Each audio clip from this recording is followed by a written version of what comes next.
Ladies and gentlemen, that was McAllen High School Mariachi Oro and Nikki Road Mariachi Azteca. Thank you guys so much. Thank you for the invitation. Have a great rest of your day.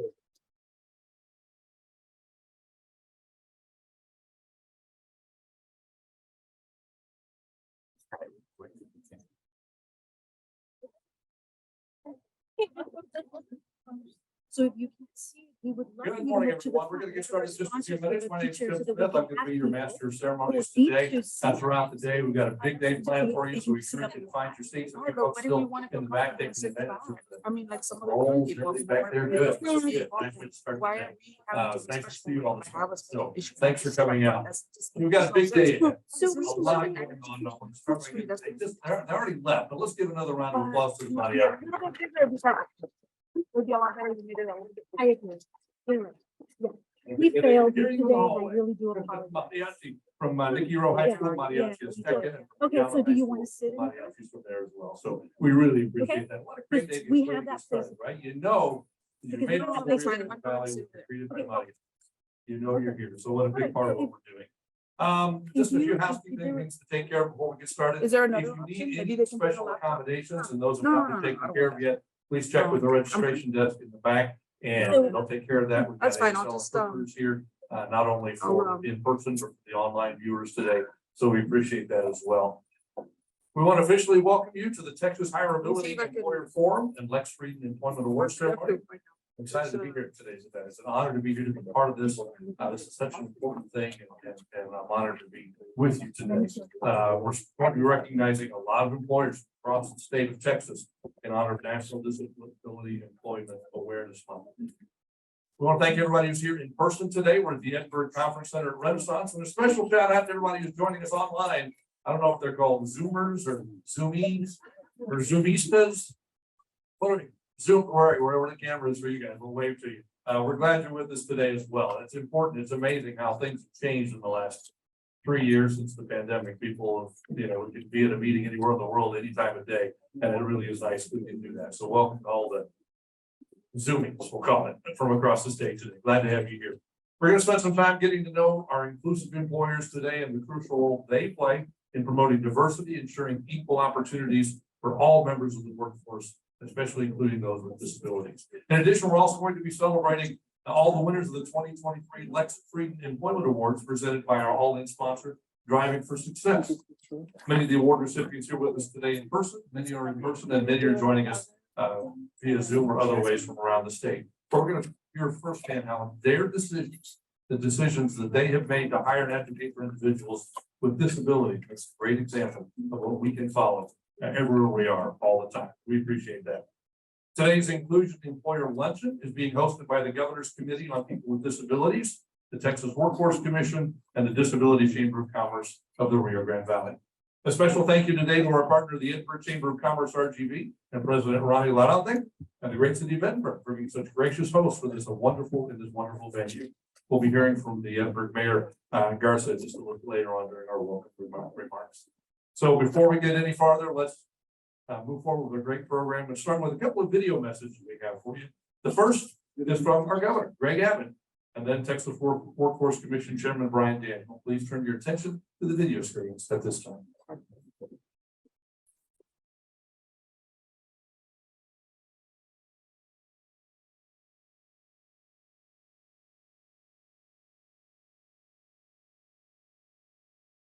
Hi, this is Governor Greg Abbott. Congratulations to the winners of the 2023 Lex Frieden Employment Awards. There is no better month to recognize these incredible business leaders than Disability Employment Awareness Month. Every year, we dedicate the month of October to celebrate and to recognize the indispensable contributions that Texans with disabilities make to our economy. This October, we recommit ourselves to ensuring that people with disabilities have opportunities for employment. But these efforts would not be possible without business leaders like you who celebrate the value of people with disabilities in the workforce. So thank you for promoting inclusion in the workplace by hiring people with disabilities. Your powerful work is a reminder to all of us that our lives are not measured by how we are challenged, but instead by how we respond to those challenges. So congratulations again, and thank you for all that you do to foster a brighter future for all Texans. May God forever bless you in your endeavors, and may God forever bless the great state of Texas. Do that. Yeah, we'll get back to that in a little while. We'll have Commissioner Daniel a little bit later on. That happens. It had to be the rain, right? The rain caused the problem. Did anybody get rained on this morning? In your hotel by chance? You'll hear that story later on, I'm sure. Little incident in one of the hotels this morning. So we'll move on. And I want to thank the governor for that message, because really seeing him be dedicated to this cause as well is really significant, and we really appreciate that. So thank you to the governor for his message here today. We'd also like some welcome remarks today. These are from the Texas Workforce Commission Commissioner representing employers, Aaron Demerson. Invite him to the podium for a few words. Aaron Demerson, Commissioner.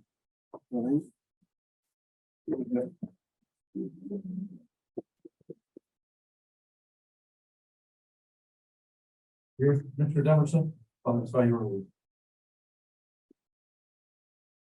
We're gonna be done by 11. Okay, it looks like we'll come back to Commissioner. Are we here? No. Okay, so we'll come back to Commissioner Demerson in just a little while. But we know you're gonna have some important works for us. Well, let's welcome TWC Commissioner Alberto Trevino III, representing labor, to the podium. There we go.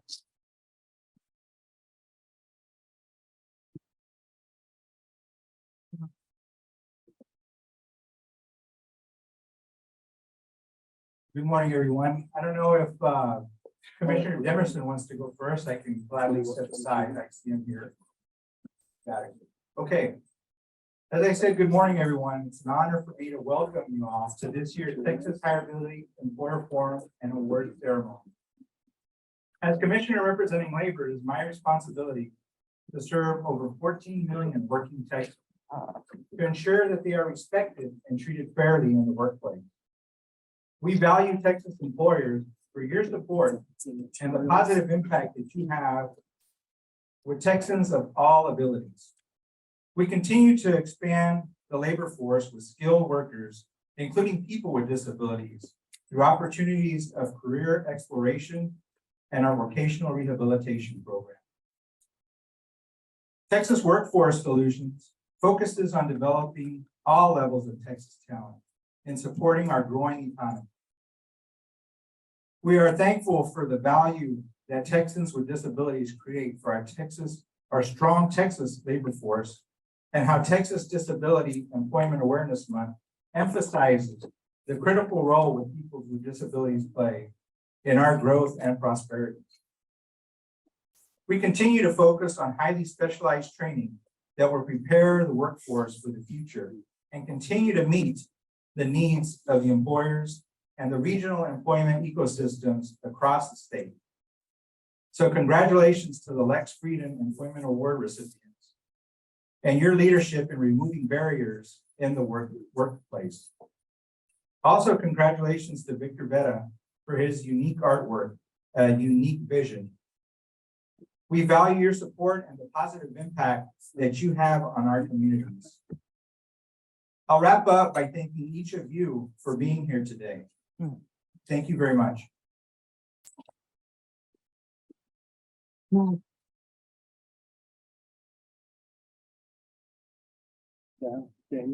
Mr. Trevino, thank you so much for being here today. My name is Aaron Demerson. Let me say, first of all, I'll back up and say, buenos dias, bienvenidos, me llamo Aaron Demerson. All right. Thank you. Thank you. Another thing I was going this morning, I was going to do it with a lot of confidence as well. But delighted to be here this morning. I came in, and I'm going to blame this on RJ. I know I'm here speaking right now, but you guys are going to want to come up. I had a chance to, the keynote speaker that's here, I know my audience very well, and so I'm going to make sure that we get in here and get out so that we can get to the business at hand. But just delighted to be here this morning. Anytime I come to the Valley, I'm delighted to be here. I end up gaining another 5 pounds or so. So we've been eating in the life, but I've been running just as well. But Mayor Ramito, I think I saw Mayor Garza here. Okay, he's in the back. You're gonna hear from him a little bit later. Good friend, doing some dynamic, phenomenal work in this community. I've known him for a number of years and appreciate the work that he's doing. Let's give him a round of applause as well. Now, I'll be quick in my comments, but I wanted to just say thanks to Evelyn Kendall. I saw Evelyn real quick. She's in the back there. I met her a number of years ago. The work that she does in this space is phenomenal. Governor appointee, and we appreciate, Evelyn, the work that you've done, that you continue to do to be an advocate in this space. And a number of other individuals, Ron Lucy, who's going to be on the program. We've just had a phenomenal opportunity this month to really celebrate folks with disability. And Cheryl and her team, Cheryl's here. You'll hear from her a little bit later. Melinda and the entire team. So I want to just briefly mention two things of importance. Vanessa, that's in this audience, and then our former commissioner, Julian Alvarez, who's also here, I believe, as well. Julian, thank you so much for being here as well. Done a lot of work in that space, and I'm honored to work with Commissioner Trevino in the Road to Peace plan. You guys have an advocate that's going to be doing a phenomenal job as we move forward. But as I wrap up, I'm excited to be here today. I'm a commissioner that represents employers in the great state of Texas. We're going to celebrate those employers that are actually hiring individuals with disabilities. We don't take that for granted. We appreciate everything that they're doing to make a difference.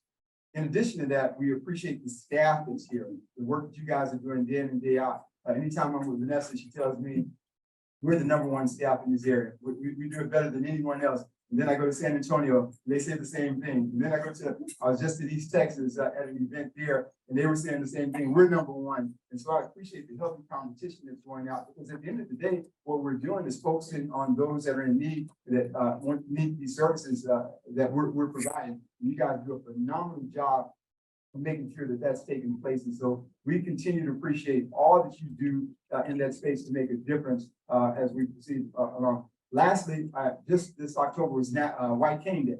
We had an opportunity to celebrate White Cane Day. And I don't know if there's a picture that Melinda and these guys may show. I may show that during the entire panel as well. But White Cane Day was pretty special. My first time having an opportunity to run with individuals that were blind or visually impaired, doing about 3.4 miles from a start point, ended up at the Texas School for the Blind and Deaf. We ended up there as well. We're just very impressed with them. There's a young lady that I was with, Blair, was her name. She was phenomenal. Had her to come to the stage, and she just wanted to bring her friend Jackson with her as well. But what I was really impressed with was the fact that Blair, I think those are the pictures that are there, but Blair brought up Jackson, her friend. But then something that struck me was there's a school called the Girls School. Well, the Girls School actually does their recreation PE time with Blair and Jackson and folks with, that are blind and visually impaired. And they've been doing that for a number of years as well. And what I saw there was a collaboration that's taking place in the win-win situation that exists from those girls and what Blair and Jackson were receiving as well. But she got up there, that's her to the right, and they just kept going. White Cane Day, celebrating their independence, and really just fired up about it. And so as I begin to take my seat, let me just say thanks to the incredible staff, the moms and the dads, the parents, the advocates for those individuals that are out there. Thank you for all that you're doing to make a difference in the life of those individuals that we're serving day in and day out. And if I can do anything in my role as commissioner representing employers, I want to be in a position to do that, to make a difference in the state. And we're doing exactly that. We're making a difference. And that was evidenced with White Cane Day. Real proud of that picture, real proud of watching individuals run visually impaired. I'm a runner, and so I had a deep appreciation for what I saw, because I tried to do it for 3 seconds, and my eyes were open right away. It didn't work from that standpoint. But as Larry Temple once said, he often quoted, he said, folks with disabilities are the true problem solvers in our nation. They're the true problem solvers. They do more than any of us, and they're loyal and committed to make a difference. And I just got a call about this week, able to turn it over to Melinda, this young man who's getting ready to go into employment. He is so excited about employment. There was a little paperwork that they were working on. So I called Melinda. Melinda, can we find out what's going on, short of anything being really messed up? Let's see if we can take care of business. And I'm honored to find out that maybe that employer that's here today is actually hiring that young man. But the excitement that he had, and the excitement that the parents are going to have, and he's able to go into that job and that career for him is pretty phenomenal. So again, once again, thank you guys for all you're doing. I normally don't talk that long, but this is definitely something that's very special and important to me. And I appreciate all that you guys are doing, and appreciate the camaraderie and the spirit that's out there in our great state of Texas. Individuals that are competing with each other to provide the best services for these men and women that we're serving as well. So again, thank you guys for the opportunity. Commissioner Trevino, delighted to be with you once again. Commissioner Trevino is actually from this area, so you guys take full advantage of a homegrown commissioner representing labor on this side, and they're going to do a phenomenal job. I'm sure. Thank you guys once again for all you're doing. I see Mr. Smith over there waiting on this mic and everything. And my last story is Bonnie, my communications director. She was so excited to come on this trip. She actually got sick, but she was, Commissioner, I can't wait to get on this trip with you. And I thought it was all about me. It wasn't about me at all. It was all about RJ. That's what she wanted to come see it. To the point this morning, I get a text, make sure you tell RJ hello for me. And so you guys are all on record seeing me tell RJ hello from Bonnie. So with that, I'm gonna turn it over. Thank you guys for the opportunity.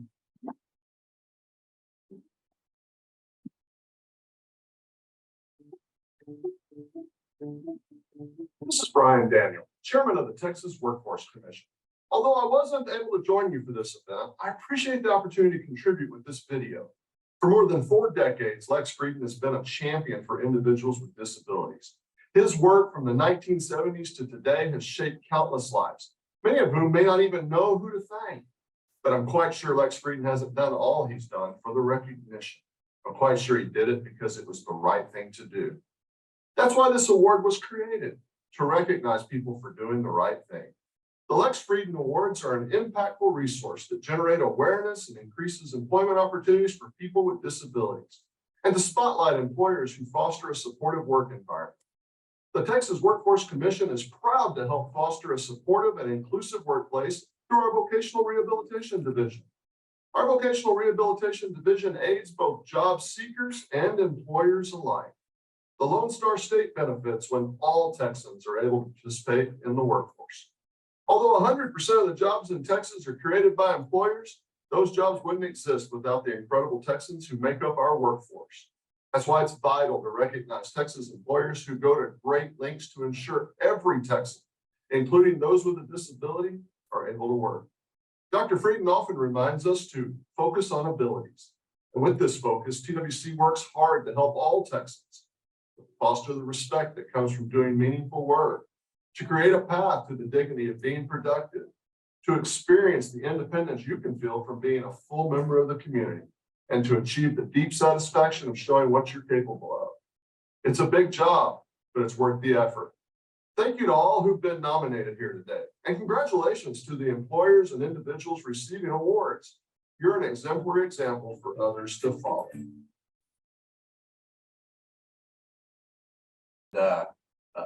Tim, you're right. Where's Commissioner Deverson? We are number 1 here. Okay. It's a pleasure to see Commissioner Deverson and Trevino. Thank you for all the work they do. I know Commissioner Deverson is in transition. He's went off to the Texas Economic Development Corporation, but yeah, I really appreciate all the work that he's done. And also Commissioner Julian Alvarez. Is he still here? I want to recognize him because let's give him all these 7 minutes. Well, they're appointed to start these positions.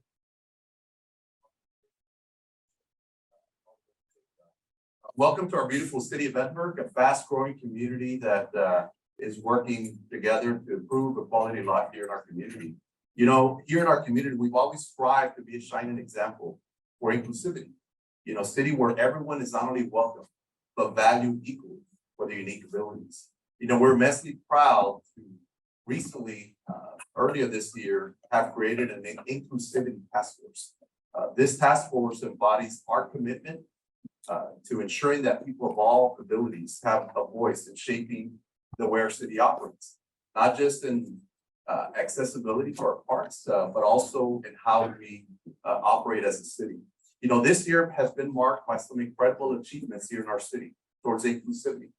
We opened the Valley's first inclusive splash pad, a testament to our unwavering dedication to creating spaces that cater to the needs of all our residents. And it's right here in the middle of our city at South Park. It's a place where children and families of all abilities can come together, share joy, and create lasting memories. I want to thank everyone that is here today that does this tireless work. I was here yesterday for the committee, the statewide committee that meets, and I was amazed by all the work that is being done throughout the entire state. And I so appreciate the committee coming down here to our city, to our region, to learn a little bit about what is happening in our region and some of the needs that we have. And so in closing, I just want to thank all of you that are involved in helping our communities. We are one community, one region here. We recently came together as one region to not just promote our region, but also come together to advocate together. And I think for efforts that we're here today will only help us bring attention and improve the quality of life for all our area. Thank you so much for being here, and you have a blessed day. Thank you.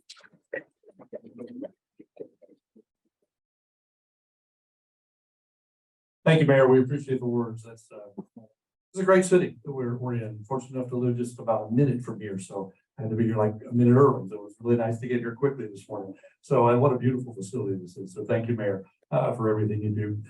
In case you didn't know, today's presentations are going to offer HR professionals CEUs.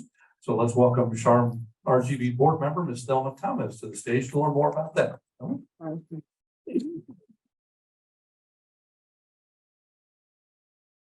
Good morning, I'm Thelma Tamez with La Encantada Diversity, Equity, and Inclusion, and also a SHRM board member. We are extremely excited to be part of this great event today on October, which is National Disability Employment Awareness Month. And I challenge you for you to continue the conversation when it comes to individuals with different abilities beyond October. You will have the opportunity to gain 4 credits with SHRM after the session. The credits code will be available at the end of the session. So you do have to be here till the end. At the last slide, you'll get your credit code. It's gonna be 4 credits. If you're SHRM certified, you'll get the opportunity to get those. Once again, welcome, and we hope you enjoy the program.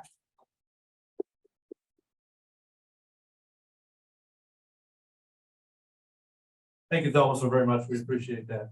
We're moving along good. That's good this morning. I think our next speaker, you're gonna really enjoy. So I want to sit back and relax. It's time to welcome RJ Nitty to the stage. You're in for a real treat today. This gentleman is a gentleman, a true gentleman. I've just got to meet him about 10 minutes ago, and I feel like he's my best friend over here. Just a terrific guy. And I think by the time you're done hearing what he has to say, you'll be in that same seat because it's pretty amazing. He's known as an actor. You know him as an actor. He's also a disability advocate and philanthropist. And he's carved out a niche in Hollywood by breaking down the stereotypes and changing many people's mindsets with his easygoing demeanor and his positive outlook. RJ's become a passionate activist, serving as a celebrity youth ambassador for United Cerebral Palsy. He draws from experiences on and off camera to engage students in the importance and discussion about diversity and acceptance. In fact, they're taking lots of pictures. We're going to welcome her to the front. Ladies and gentlemen, please put your hands together for none other than RJ Nitty.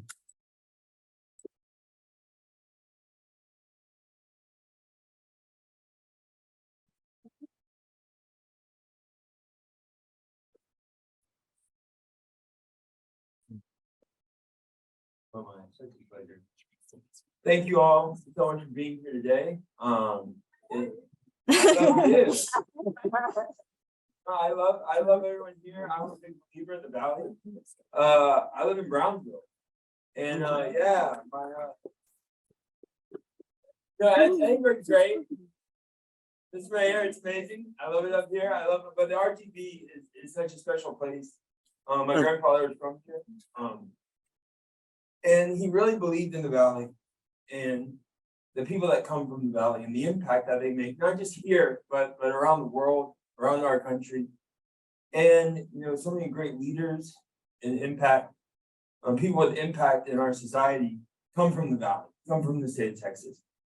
And, a lot of them leave. And I really believe that we got to figure out how to cultivate our community here, where we can remind people to stay here, to build their businesses here, to build them in Texas, and build them RGB strong.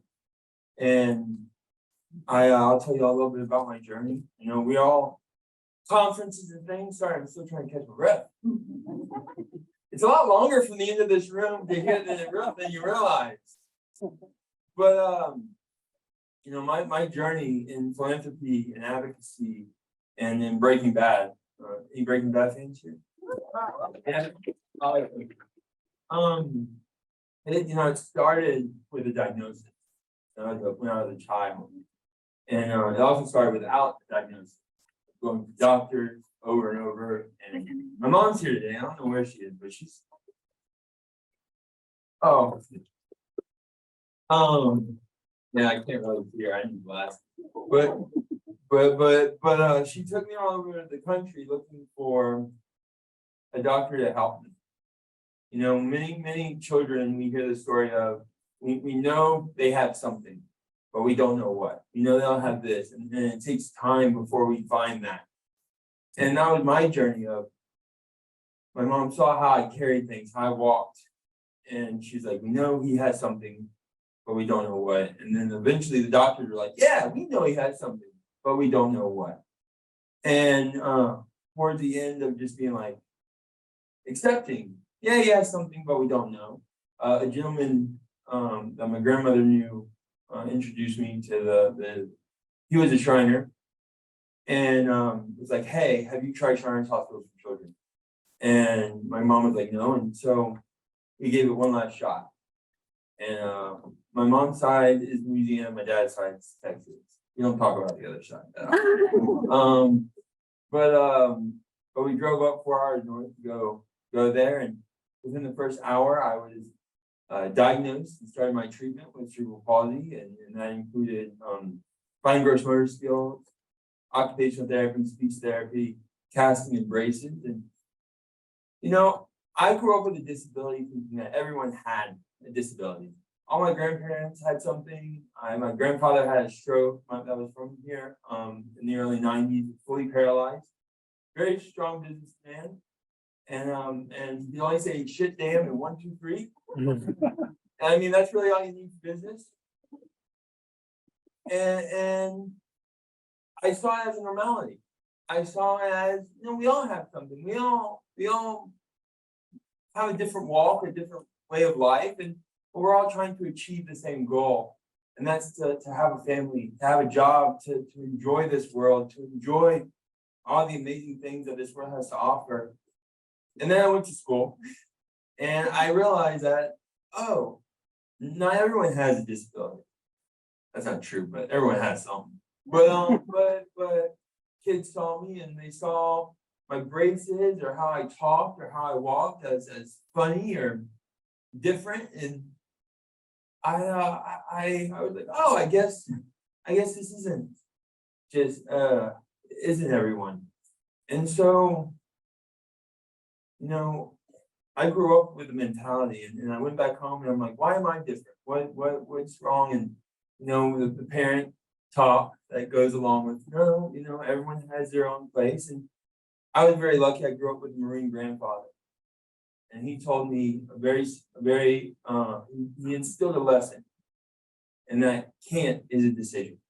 You know, having a disability, we hear can't a lot. You can't do this. You won't be able to do that. You'll never talk properly. You'll never walk properly.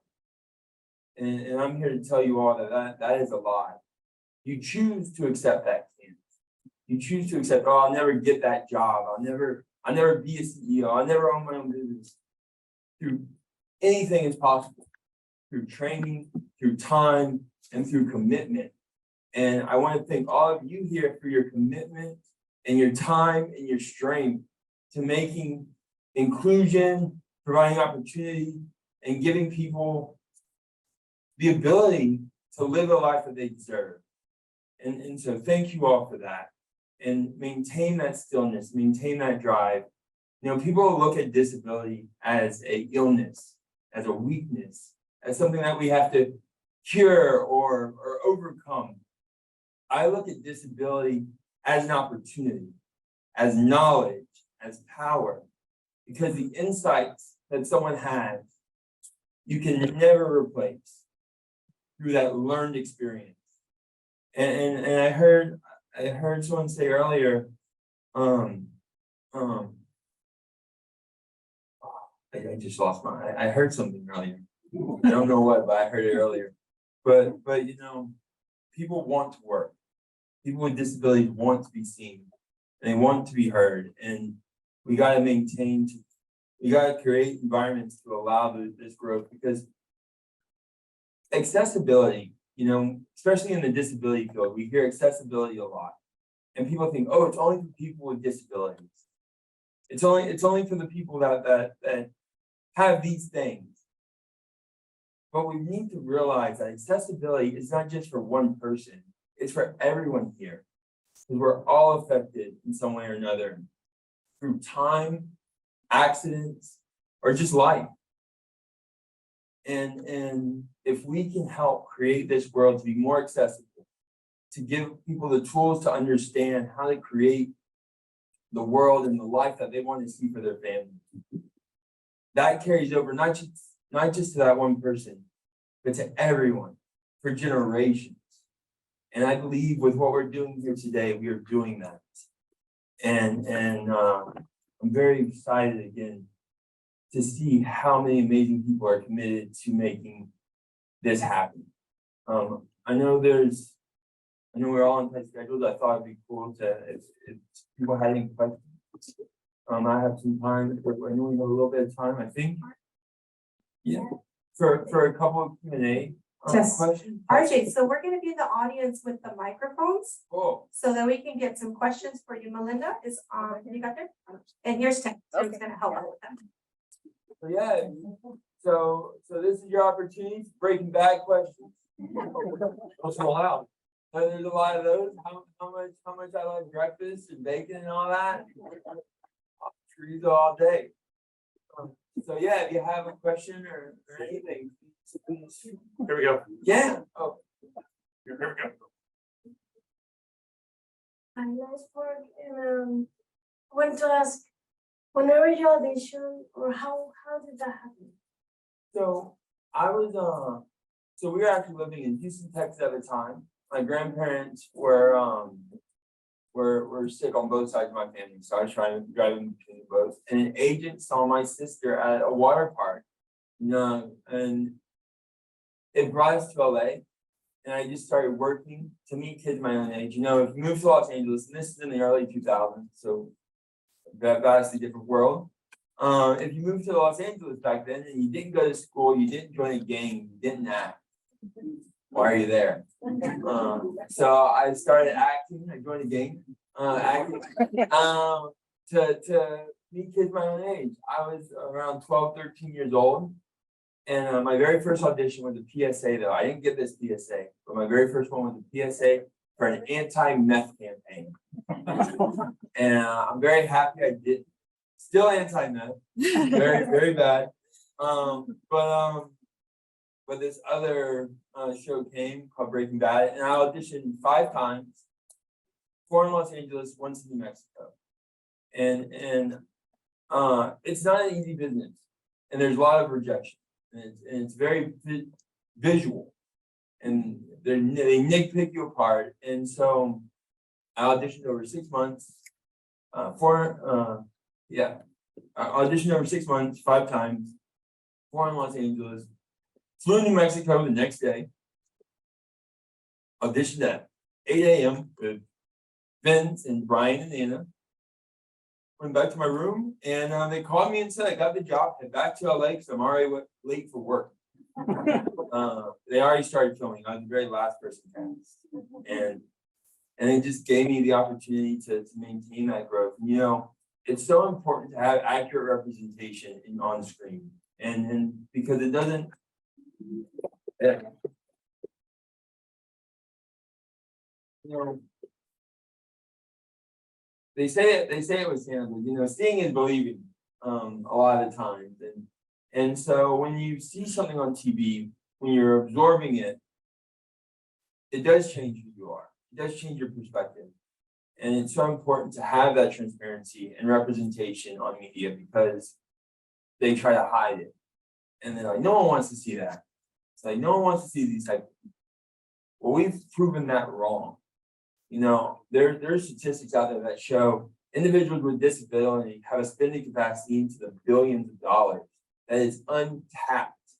So it's already there, but there's even more that people aren't utilizing. and that people don't even know about. And so through engagement, through accurate representation, through changing the perspective, because guess what? What do the kids do these days? They watch. They watch on their phones, they watch on TV, and as they watch, it grows their minds to seeing these characters, to seeing these things, to not viewing people that they're not used to as abnormal. You know, when a lot of people are seen and met with someone they've never met before, they go, man, this is weird. And through television, we can bridge that gap and create it where it's like, no, that's just a person, that's just Bob. That's just the dude, he's always there. Yeah. And we all had one in our life. Because we wouldn't be here today without knowing the importance or having someone close to our heart that had a disability or something of that nature. So yeah, long story short, that's how I started. We have another question over here, Ajay. Yes. Hi, so what has been the biggest challenge in regards to advocacy, and when or how you decided you wanted to be an advocate? I think the biggest challenge of being an advocate is there's not two of me. You know, it takes a lot of time. And I'm very lucky that I don't need two of me, because I have all of you and you have me, and we're part of this community together. And I think a lot of times it's conveying to others why this is important. And luckily now in our day and age, I don't have to do that as much, because people understand why disability rights and advocacy and equal opportunity employment are so important because of the productivity and the numbers that we've seen. And for me, I love philanthropy. I love advocacy. This is what I love to do. I'm an actor second. I try to be a philanthropist first. And you know, I think another hard part of advocacy is maintaining and meeting. And luckily we have events like this. Talk to your city officials, talk to your commissioners, talk to your mayor. He's here. And if he's going to listen, this is the time right now. He will listen to you and hear you. You have to find the right moments in advocacy. And you know, being an advocate is a lot of responsibility, and not everyone wants to do it. But again, we wouldn't be here today speaking about these important things if we weren't advocates already and know the importance of being that. And then so there are challenges, but don't let it wear you down. Don't let it discourage you. Don't let it hinder what you are trying to do. If you believe in your mission, if you believe in this cause, and you're doing it out of love and kindness and true charity, it's worth it. One more over here. And I've been doing there's people online, so thank you to everyone online that tuned in today as well. Good morning. My name is Lena. I just wanted to ask you, if you were not an actor or advocating, what do you think you might have or may still pursue career-wise in the future? Or had you never acted? Oh, I'd probably be fishing right now. To be honest though, I would be here in the valley no matter what, because of the instilled message that my grandfather and the legacy that he left me, and that I try to maintain, that's based here in Texas. And you know, I said this in the talk that I'm a big believer in the RTV, and I really believe that this is one of the most pivotal pieces of our nation, between our relationships with all the cities here in the RGB that connects. Well, Dukes of Hazzard happening, or something like that. But again, joking aside, like this valley, this region, like everyone that's here, there's no other place like it in the United States of America. There's no other place like it in the world. And our relationship here with Mexico and Texas is such a strong and vibrant, and the culture. This place is one of the wonders of the world, and I only am excited to be able to have been here for the past 5 years living and 9 years working and seeing it grow and seeing the communities evolve. And it's really, the Valley has a very bright future, and y'all are making a massive difference, not just for the city of Edinburg and McAllen, but for the whole state of Texas. I see people moving closer towards me, so that means my time is up. But again, thank you all. I wish I could stay longer. I'll be here for a little bit. I'm actually filming a movie right now in New York. I just got off. Hold on, okay, RJ. I was told there's one more question, and I Oh. think we have a few minutes. Yeah. Well, I see one right here. I see, yeah. Oh, okay, This hold lovely on. lady here. Hold on, hold on. Hi, I say I love you. I'm from having you. I love you. Thank you so much. Yeah, I love you.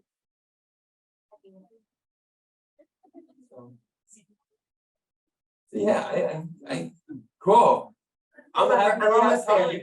You're not leaving. We're here. I'm not leaving. We got time, we got time. You know, I flew in yesterday and I live in Brownsville, and so I flew into Harlingen yesterday, and I've been working. I did some work in Albania and been traveling and whatever, but like it's so hard to leave my house. But it was like, I drive in the morning.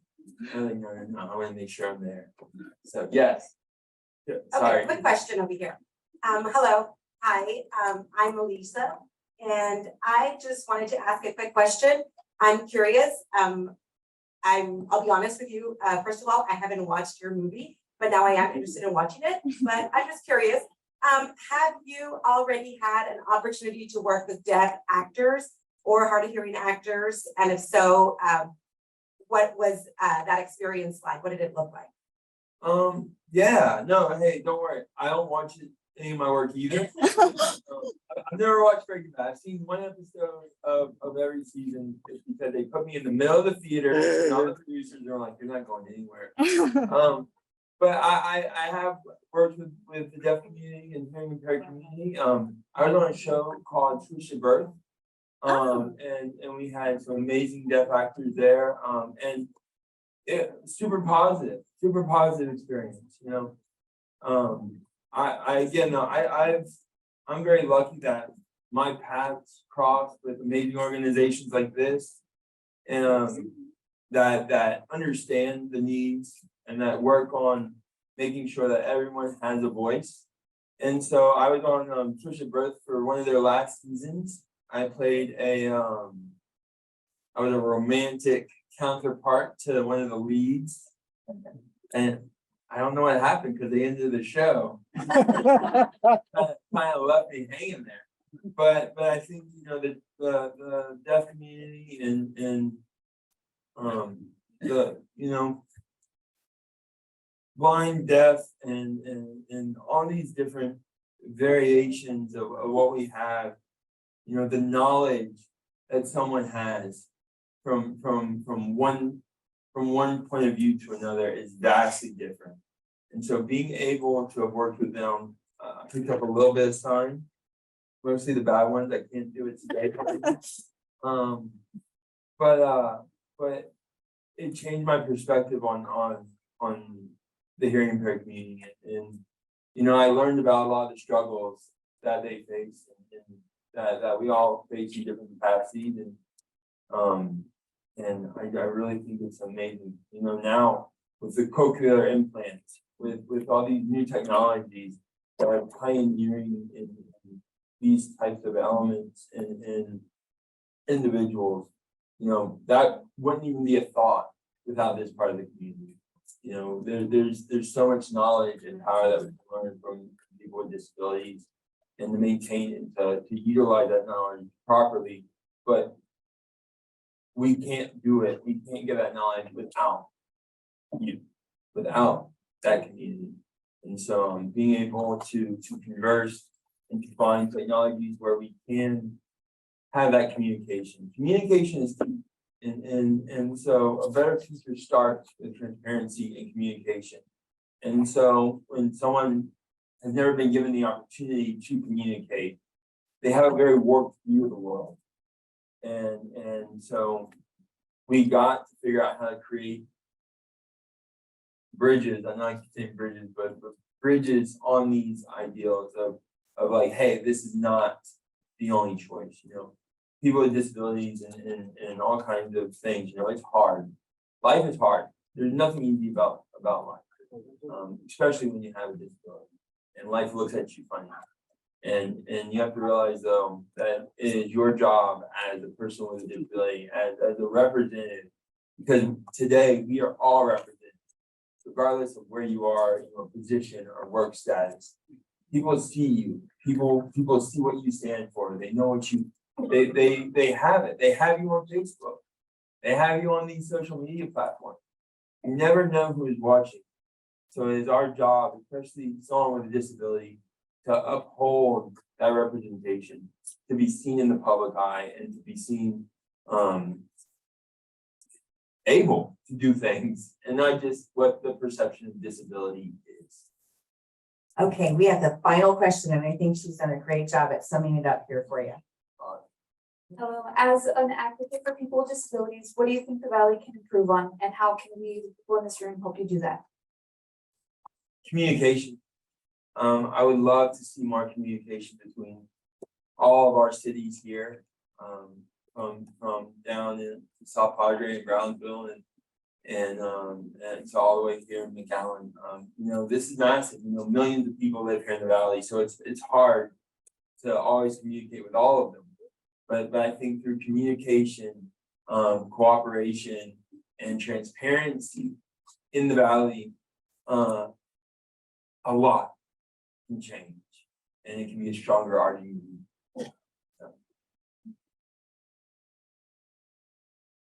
Okay, Vinny, thank you all.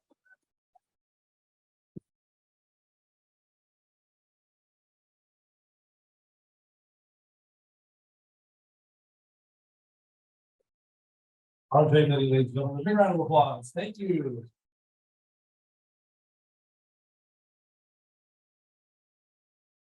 Had so many Breaking Bad questions. Who's cooler, Bob Odenkirk or Bryan Cranston? So, what a great message. What a great message. And I think, RJ is such a great spokesperson for what we're all here today to talk about. And he's taking our message to Hollywood and beyond. And I think that's great. And the fact that he lives here in Brownsville, the Valley is one collective city, really. He lives right here with us in the Valley. It was interesting talking about, you know, the Midi Cultural Center, which is downtown Brownsville, which is, you know, from his grandfather, and the cultural experience that they're trying to grow and continue to create in Brownsville, which is in the Valley, which is in Texas, which is just a part of what we're all doing. And it's such an important part of what we're doing. Space and Science Center they're working on in Brownsville because of SpaceX being there and taking advantage and getting this community into that community. So important. So once again, give one more round of applause. RJ.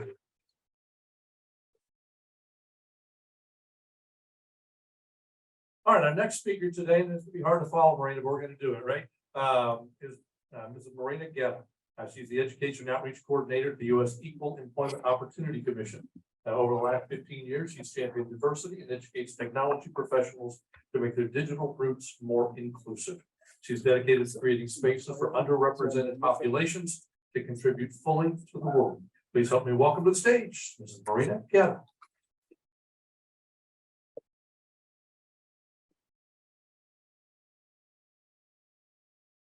Thank you. Good morning, everybody. I was just telling RJ, no pressure, right? Follow him, but I'm going to do my absolute best. Here comes the EOC, the fun guys, right? For those of you who are low vision or no vision, I'm going to describe myself. I am a Hispanic female, average height. I'm wearing a red suit to have some confidence for myself because I found out I was following him yesterday. I have long dark hair, which I promise I combed before I got here, but as the day progresses, it looks a little like I didn't. Dark hair, dark eyes, and my favorite red lipstick. So hopefully that's a little helpful. So I'm going to talk to you, and I brought some notes, and I think I have a timekeeper because otherwise I'll just keep talking. It's my favorite thing to do. I do have my contact information, so if you do have questions and I run out of time, I'll hang around all day and ask questions. I'm happy to help. I wrote this down and I brought it with me because I want to make sure that I say it right, because my memory is not going to work. Imagine a workplace where potential knows no bounds, where barriers are shattered, and inclusivity paves the way for a brighter, more equitable work environment. I was even surprised that I came up with that myself. But the reality is this: you are all here, and those of you who are here to be honored today, you don't have to imagine it because you've created that. And that's very admirable. And so we're going to talk about all of these things. But what I want to talk about today is not only creating that, but also fostering those workplaces, because we can always, right? Practice makes perfect. Next slide, please. Next one. All right. So I apologize. I do have some bad news, right? I'm real quick. I'm going to talk to you about a little bit bad news, but it has to be said, and it's to be transparent. Charges of discrimination are absolutely up with the EEOC. So EEOC, if you're not aware, is a federal government agency that handles claims of discrimination in the workplace. That includes race, religion, color, sex, national origin, age, and disability. Again, race, religion, color, sex, national origin, age, disability. All races, all religions, all national origins. Under sex or genders, protections for males, females, individuals who are pregnant, and also people within the LGBTQ community. Charges are up.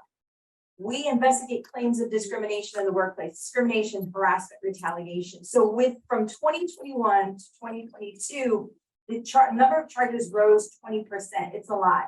And I don't think that that's going to change in 2023. I think we'll see that trajectory up.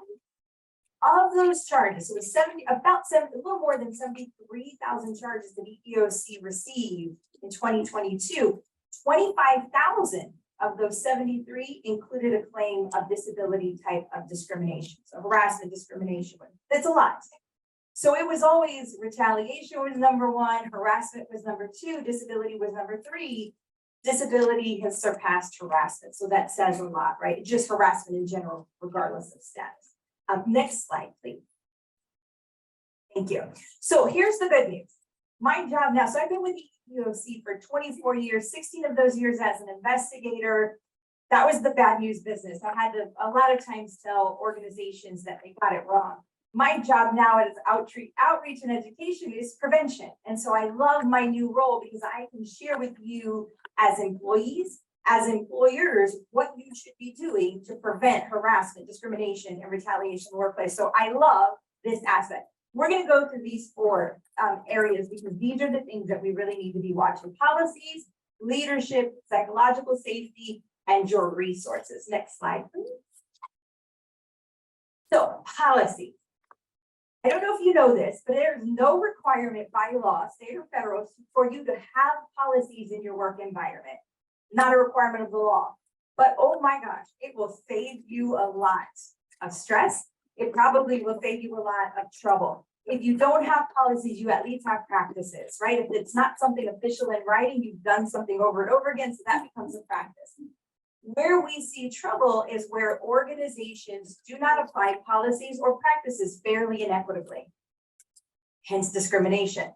But if you're looking at policies, let's kind of be proactive in the approach. One of the things that I really, really want to focus on that people don't think about that gets a lot of organizations in trouble is having neutral policies that on the face seem okay, but once they're applied, they have a negative impact on a particular protected status.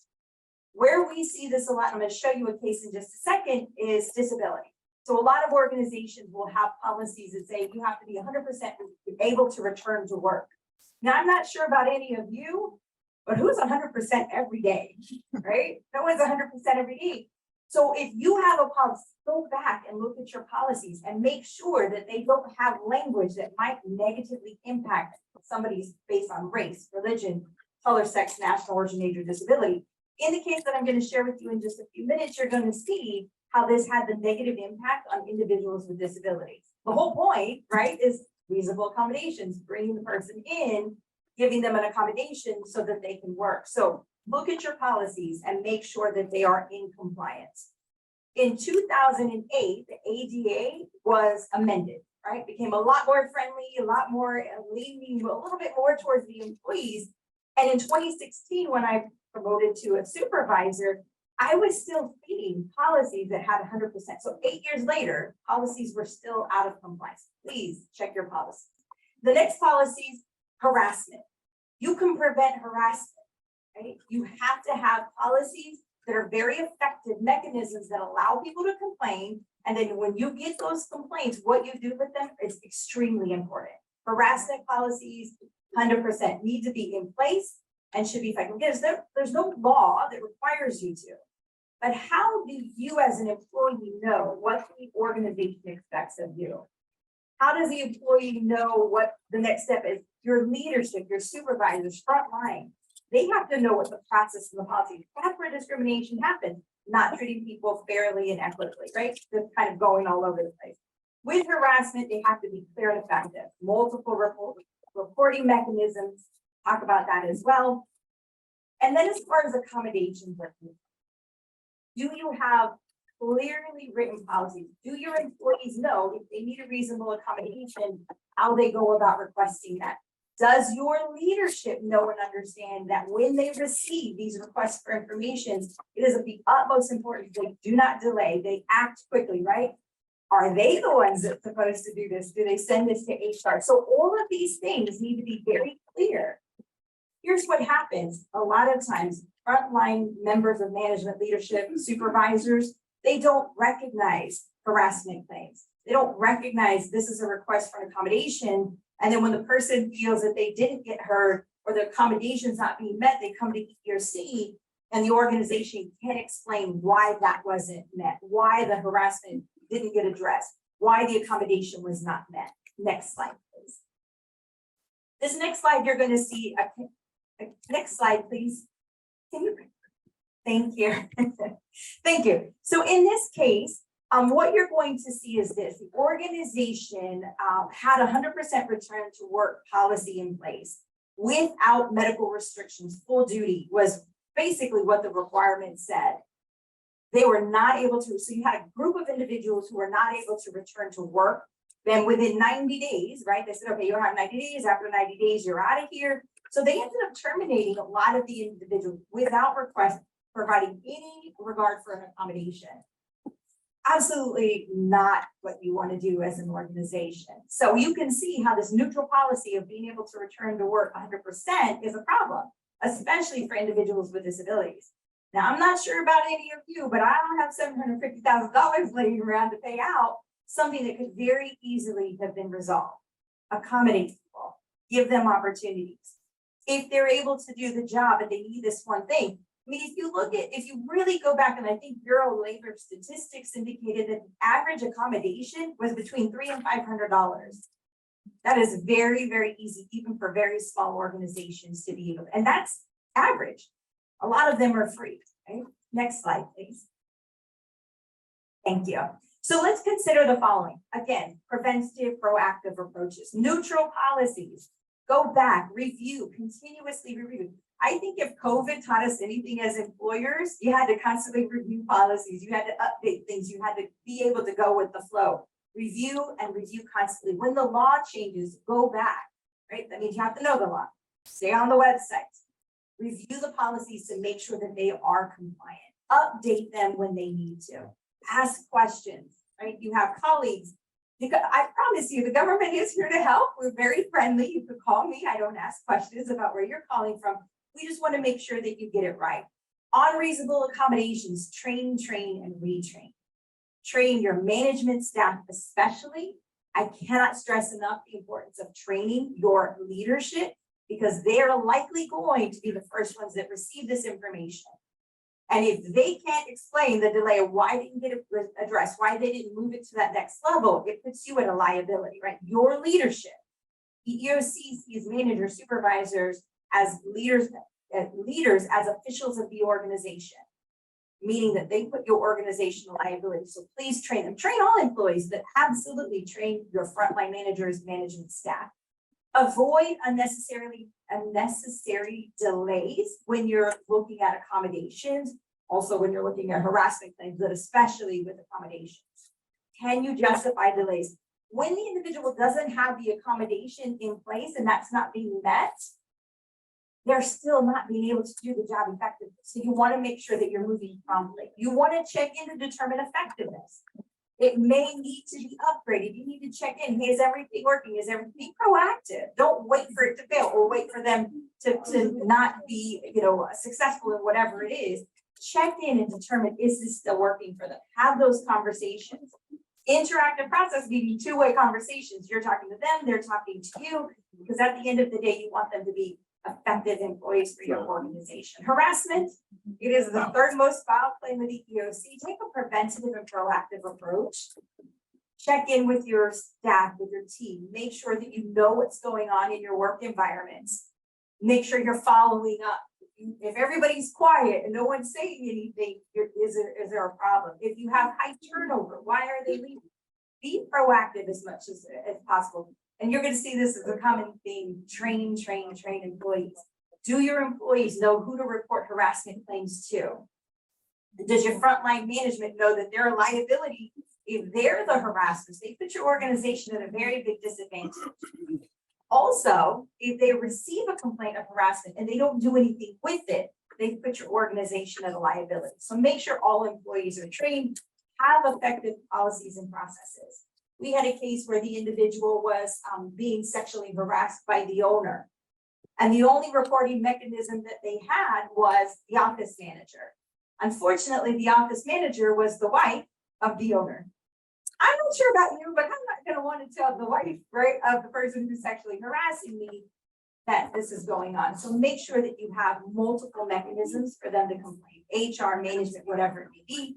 And then retaliation. Retaliation is the most filed charge. More than 53% of the charges EEOC investigates include a claim of retaliation. What do you need to do? You guess it again, train management. Are they going to recognize? Are they aware of their own behaviors? Apply policies fairly and equitably. Again, you don't have to have a policy, but how are you applying things fairly and equitably? Put something in writing. It's a roadmap. This is what we expect of you. This is what you expect of us. Check in after protected activity. If somebody requests a reasonable accommodation, that's a protected activity. If somebody complains of harassment or discrimination, that's protected activity. Check in on them after, hey, everything's okay, if the environment is better, if everything's working out, so that if there are issues of harassment that come up, you can address them before they turn into bigger, more broad situations. Next slide. Cannot stress this enough. It starts at the top.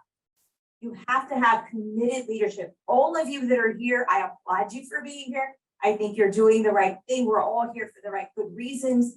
Check with your leadership, management, supervisors, frontline, even those that are in, unofficially leads or whatever it is. Make sure that they're aware. You lead by example. And I will say this, if you don't already know it, everybody watches what you do as a leader. And if you are treating people poorly, if you're not applying policies fairly, if you're not treating people civilly, how do you expect your colleagues, those that are under you, the supervisors, leaders, the front line, why would you expect them to do anything different? So please lead by example, because everybody watches, right? You set the tone for your organization, especially the higher up you go within the organization. Next slide, please. So really quick, I just again, don't want to be the bearer of bad news, and my apologies. It's such a wonderful event, but I want to be real. Let me just take you here for just a second. So you as leaders, right, you were here, you're leading your organizations, you're doing phenomenal things, but put yourself in an employee situation or employee frame of mind for just a second. In this one case, the individual had HIV. Management was constantly questioning her about things where she became frustrated and felt pressure to advise that she did have this disability. Her medical condition was disclosed. After that, the manager started to tell everybody, including customers of the store where she worked, right? Not sure why, it's not necessary. And then she was, she complained about it. After she complained of the harassment, she was disciplined and eventually terminated. Think about you being that employee that's being subjected to this environment, right? Not okay. This is by a manager, a leader that should have known better. So his behavior or her behavior set the tone for everyone else. So other people felt it was okay to harass this young lady, unfortunately. And she did the right thing, she complained. EEOC, this is actually a case that EEOC litigated. In the next situation, this individual worked at a kennel company. The owner learned that the employee had past drug use and past addictions, confronted the employee in a very abusive manner about the situation, about addiction and current treatment, even though the employee was no longer using drugs and was having zero issues with performance. The owner was harassing the individual. Because of the hostile work environment, the employee felt that he needed to resign. Unfortunately, put yourself in the place of that individual who's doing a great job, no issues. But the manager had this idea, perception or assumption about who they were because of the addiction, right? It's covered by the ADA, right? Because they were no longer using drugs. Also, the case that was litigated by EEOC. The last one, a retail worker who had hearing and speech disabilities subjected to harassment by coworkers. Please know that coworker to coworker harassment is also real. They were mocking the individual's hearing impairments, manner of speech, used derogatory and highly offensive terms towards her. Management officials were aware but failed to take action. What message does that send not only to the employee, but to everyone else who's watching? Everybody watches what you do. Everybody watches how you behave and what you allow. Please be mindful of that. The company refused to promote the employee because of the disabilities. And then because also she had complained about it. So in retaliation for the complaints, again, put yourself in the place of these individuals. Do you want to continue to work in this environment? Put your place in the place of the other employees who are watching this. Do you want to work there with somebody who would treat somebody that way? But also customers, right? So when you go on to EEOC.gov in the newsroom, you can actually see the name of the organization, because we do broadcast that when it's litigated. That's not good publicity, right? So you want to stay on the right side. What you're doing today, what you're getting applauded for, I absolutely appreciate all of that. We're not always in the good news business. Next slide. One of the last things we want to talk about is psychological safety. Do your employees feel comfortable to bring things to your attention? And when we work in a work environment, we want to know that we get there, we're safe, everything's okay, the environment is safe, we're not going to get hurt or injured at work. But psychological safety is just as important. That basically means that the person feels okay to bring something to your attention, to bring something to management's attention, the ownership, whoever it is, small things to big things. If your employees don't feel comfortable bringing concerns to your attention, you're dealing with big problems. Right? Do they feel psychologically safe to bring issues to your attention? If they are not, if they do not, if they're not bringing things, if you find out these things are happening and they never reported, they just went straight to EEOC, you need to ask yourself why. Am I approachable? Am I behaving in a way that find out what it is? It's not always, but let's make sure we're taking ownership of that. What could we do different? You'd rather them come to you first than coming to EEOC, I assure you. Next slide, please. So how do we cultivate psychological safety? You lead with empathy, right? Take people into consideration, lead with heart, be a leadership with heart, be authentic and open to feedback. It doesn't always feel good that we got it wrong. Maybe I said something that was not okay or rubbed somebody the wrong way. We don't land in that. We want to make sure that we move in a very positive way to do things better, right? Be open to feedback, listen to understand, no judgment, no assumptions. What's the issue and how do we move forward to make it better? Foster a sense of belonging. Do your employees feel welcome? Do they feel like they belong to your organization and entity? You can't retain them if they don't feel like they belong there, if they don't feel like they're part of the team or part of the organization. We always want to promote positive discussion. You lead by example, how you treat people, how you talk to people. People watch. It's very hard for you to say, oh, treat everybody civilly when you're not treating people civilly. If you're in a leadership capacity, it's even bigger, right? You have a big responsibility. Promote positive discussions. Are they communicating with each other? Because again, coworker to coworker harassment is also a thing, but you must have an effective complaint process. Is there multiple mechanisms? Are they comfortable with it? Is it effective?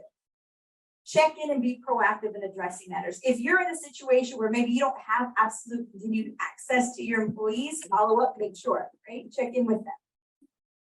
Being that, to say, well, I'm over here and they're over there is not gonna be okay with the EOC. These are your employees, take care of them. Next slide, please. So these might not come out too well. So I put some QR codes there. I tried to find the resources that I thought would be most helpful disability related. So you're gonna see new and recently updated EOC resources. If the QR codes don't work, please let me know. I can email them to you. My email will be on the last slide as well. For ADA concepts, there's a lot. EOC.gov has a ton of information, a wealth of information there for you. So you don't actually have to talk to us if you don't want to. I encourage you to call me because I love to talk, but I will give you this information and resources because we want the preventative proactive. Listen, I can guarantee you that my staff, the investigators, would prefer to have some less charges to deal with because it's a lot. So we want to do our best. If you have questions, let us know. The last one's disability related policy and guidance, which is continuously updated. There's some new information for deaf and hard of hearing and what we're doing and what we expect you to do. And then technical assistance documents, right? Other resources that I think would be very helpful for you. So please, please, please reach out if you have questions. Next slide.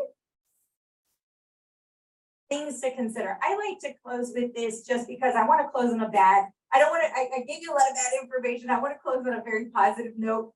So a few things to consider, and I know I'm preaching to the choir. Take this information, share with your colleagues. Disability does not reflect or define capability. Look at the person for who they are and what value they bring. Don't look at them as an individual with a disability. See the individual, the employee for who they are. What value do they bring to your organization? Everybody brings value. If you've met one person with a disability, if you've met a person with a disability, you've met one person with a disability. Sometimes we have this cookie cutter approach, right? Or I have that disability, so I think everybody else, or I've met somebody, or I know somebody, or I'm related to somebody, and so we all lump them in one, and that's not fair to the individual. Let them be who they are, authentically themselves. Ask questions and do not make assumptions. That's where we get in trouble. We assume things. All right, we have to have conversations and communications. Again, remember, we're listening to understand, not to judge. We set expectations and we model behavior, especially if you are in a leadership capacity. Please, mindful behaviors. And then last, we promote civility. Civility at all costs. Just be kind to each other. Take people into consideration. You can prevent a lot of things if we're just nice and slow down in how we treat each other. Last slide, please. That's it for me. I hope I finished on time. I'm not sure. I was supposed to have a timekeeper and she disappeared. But this is my contact information. I apologize that it's a little off. The phone number 346-327-7674. I do answer my phone. I will never ask you where you're calling from, I promise. But I do have caller ID, so just FYI. I won't ask, but I do see it sometimes. And you can also email me. That's perfectly fine. I had a lady call me yesterday. She was like, I want to email you, but I'm going to email you from my personal because I don't want you to know where I work. I'm okay with that. Let me just give you resources. I'm not sure how much time we have, if we have time for questions. If we do not, please feel free to reach out. We do? Oh, perfect. Thank you. Hopefully you do have questions. I will hang around just in case. I know no one wants to ask ERC, but I promise we could talk about another. You can use a friend, right? I know somebody. You might have questions. Don't bite, I promise. I'm a very nice person. So the 20% increase, that's pretty significant. Yes. That's a big number. Something must be able to be pointed to that would say, this is the one thing that you really need to watch out for, because that's the big face of that 20%. What is that thing you can point us to? Retaliation.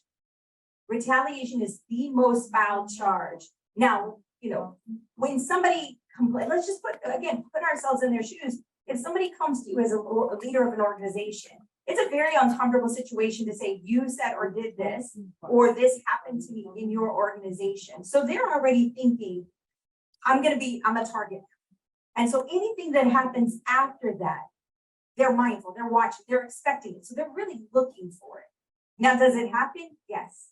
I will say this. I was an investigator for 16 years. And a lot of times when I investigated these cases, it was much easier for me I could establish that retaliation claim really quickly. as opposed to the very first thing. They said I was harassed based on gender and then retaliated against after. And let me tell you why. Documentation, lack of applying policies fairly and equitably were almost always the two downfalls for organizations. So you could tell me, okay, yes, Marina complained, but she's the worst employee I've ever had. And my next question as an investigator is prove it. I want to see the evaluations. I want to see all the, my favorite quote, formal and informal conversations that you've ever had with her about performance. And you're going to tell me, I don't have that. It's as if it never happened. And so then, you know, it's an issue. So you fired her because she was a bad employee, but you don't have anything to support that. Or Marina can tell me, and you know this, your employees are going to be able to tell you everybody who did the same thing and wasn't let go. Everybody knows everybody else's business. It's human nature. And so if I can give you comparative and say, well, yeah, I came back late from lunch 5 times, but I was always with these other individuals. I was the only one terminated. Now you have to justify that difference in treatment. Hold people to the same standards, period. And if you had the right to terminate me, you documented all of the things. And my evaluations of, showed that I had time to make these improvements, and it just continued. Even though I complained of a protected status, you have something to fall back on. So lack of documentation was always a downfall, but also not applying policies fairly and equitably were the two things that I think caused those violations. But be mindful, right? Things shift, different environments, different industries have different issues. So just kind of watch what's happening and then take that approach to say, okay, we need to train, we need to talk to people, we need to counsel or move people out if they're creating this bad environment. Great question. Other questions? I'm going easy on you today. I know. Thank you for the one question. I appreciate it. Thank you so much for your time. I'm going to pass it back over to you, and I'm going to take all my papers with you. Thank you so much. And listen, if you do have questions, don't hesitate to reach out.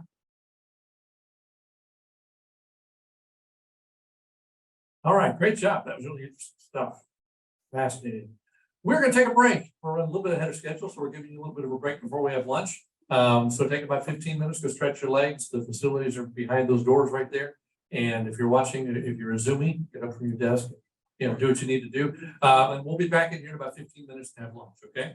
And then we'll start right away with the program once lunch gets started. So take a break, relax, stretch your legs. See you in a little bit.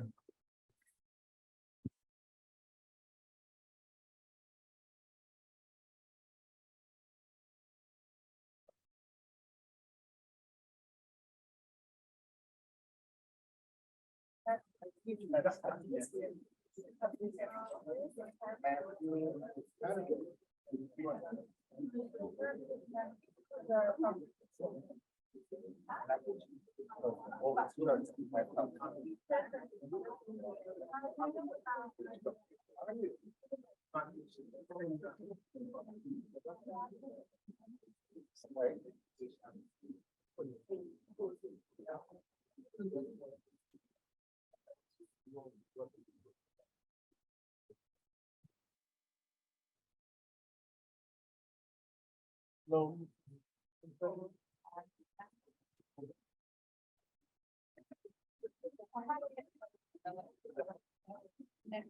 You know how these things are. Found.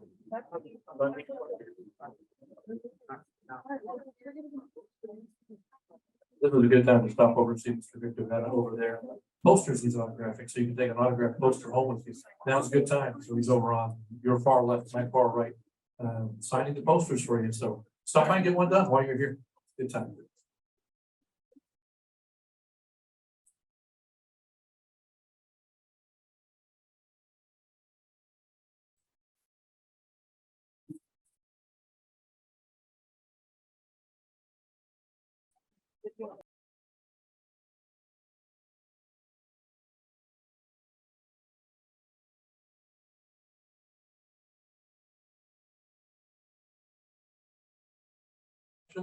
RJ Mitty and Marina and everybody who spoke, we really appreciate their words today.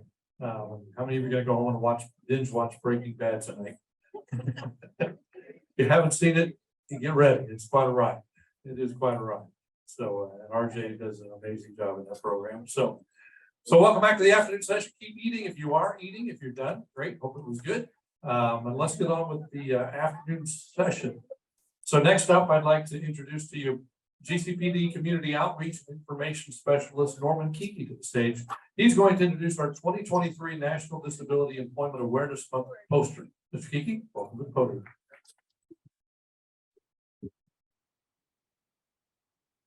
Microphone and everything. Wow, this is great. He's doing a great job, isn't he? I saw him on the news the other night, and I met him in person. It's so cool to meet somebody, a celebrity. It's two for the day. Yeah. So it is my great honor. Each year, the Governor's Committee conducts a poster art competition across the state. We do ask our artists to come from Texas. We had a lot of entries this year, about 20 or so. I sent out 7 of them to our judges. There's 7 impartial judges that select, they vote on the art. And Victor Vera emerged at the top of the pile this year. It was very competitive. We had some wonderful art coming in this year. If you watch television, mainly the major networks, you may have seen a current Southwest advertising campaign by a popular in the United States soft drink company. The campaign is titled Community Canvas. It features discoverable artists in various communities around these Texas and the states around the state of Texas. So Community Canvas, look for those ads on television. Yeah, it features a local artist. Yeah, so local artist meets national beverage. It's really kind of a cool marriage that happens in a 30-second spot on television, saturated, I must say. The regional campaign also features 2 of our former poster artist winners. If you go to our website, you will see from 2014, Grant Manier from San Antonio, and a 2-time winner, John Bramblett from the North Texas area, 2013 and 2006, featured on these ads from this national soft drink company. So it shows little snippets of them doing their art. We're really honored that, and not all the artists on these ads have disabilities. It's just regional artists that they're trying to help promote, which is really a cool thing for this company to do. Both of these artists have gone on to bigger and better things. One is an inspirational speaker. He's blind, he paints while he talks. He talks about his method of painting and how he knows where the colors are. The other artist has become part of a department for bathroom accessories, shower curtains, trash cans. His art is on these things that you put in your bathroom: shower curtains, trash cans, toothpaste holders, all these different things. So he's gone on to bigger and better things. I suspect that our artist today may be onto something here. You may see him on some other national campaign somewhere. Victor Vera, he has quite a portfolio. He's got postcards over there with some of his website pictures. So who knows what the future holds for Victor Vera. And one other thing, I'll acknowledge his mother, Nancy Wheatley, is here also right there. Thank you for coming down, making the trek from kind of north of Dallas. It's a heck of a drive. I'll step aside and introduce Victor, but not before I just make one final comment. If you read the narrative on the side of this poster, we've got it up here now, but it'll be back over here with Victor signing posters if you're into that kind of thing, get the artist to sign it. He's got some zingers in here in his narrative here. And one of the other artists had that same knack, the one from San Antonio, Grant. He's featured big time on one of these national ads and gets in some of these zingers about artists with disabilities and where its inspiration comes from. And I suspect that Victor might follow in those footsteps. So I give you Victor Vera.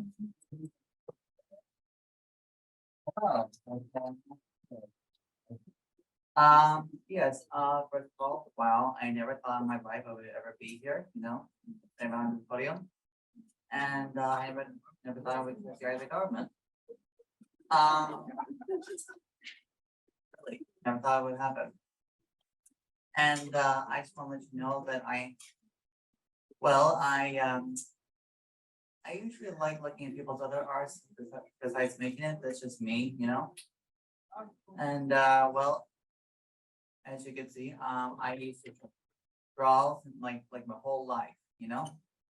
Usually at the beginning, when I was like a toddler, I used to like draw snowmen and Santas because they're my favorite idols in the whole world.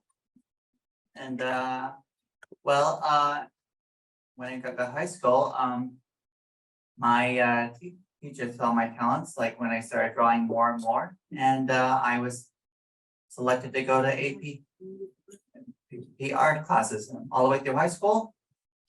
And there are like some people like in school that used to give me a hard time, like I got a little harassed. Like at the end of the school year, I brought my portfolio and my self-portrait like out of my portfolio because it's like too big to fit in, and brought to the bus. And well, there was like some kids that loved it and like am amazed with my artwork. And there's like one guy who said he could do better than my artwork. And I waited, but he never showed up or came back again. He was all bark and no bite, apparently. And besides all that, anyway, seriously. Anyway, I was selected to exhibit my artwork on like statewide exhibits, which was a shocker for me back then too, because I decided like a participation award like I usually do. And you know, and later on I got a job at Hugs and I was lucky enough to be their intern, and I got to be their marketing intern, which was a lot of fun. I used to do like holiday stuff on Illustrator, like ice cream and like writers and stuff, and you know, but then I became a marketing associate, which I'm disappointed because I never get to illustrate that much. Anyway, I do post like stuff in newsletter. Anyway, I am so happy to be here right now, and for Husk Cafe in Kinney, which is the place where people with disabilities work at. And well, that's it. And thank you for having me here. Have a nice day, all of you. Thank you so much.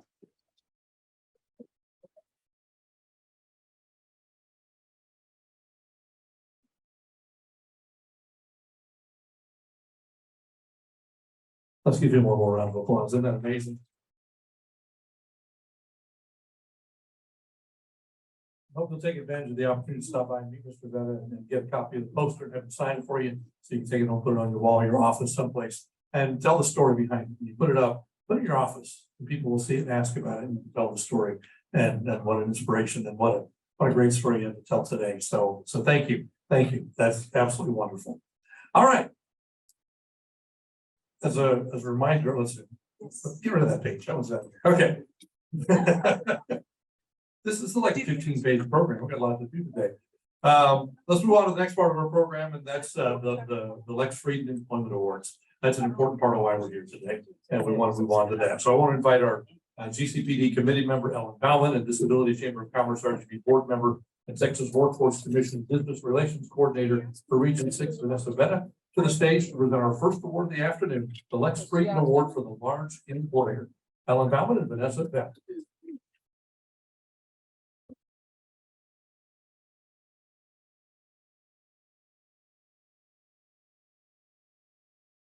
For being here. This is really a special occasion for people with disabilities who are blessed by employers to focus on the value.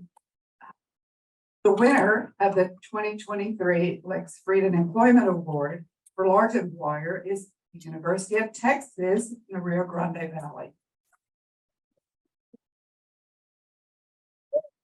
The campus in Edinburg, Texas is dedicated to upholding equal employment opportunity, affirmative action principles. The institution adheres to all government directives to ensure non-discrimination across all educational programs and student activities, including employment. As one drives through the various cities which comprise the Rio Grande Valley, UTRGV is prominently visible on billboards, which inform the public about the tremendous accomplishments of this educational rock star that is at the top of rankings, just to name a few, for the best cost per student, best performance by Pell Grant students, and near the top in the number of degrees awarded to Hispanic students. And the reason we are here today, this incredible institution is renowned for its work with students with disabilities. As Vanessa wraps up the introductions, let's have Amelia Trevino and Maria Leonard come to the stage, please.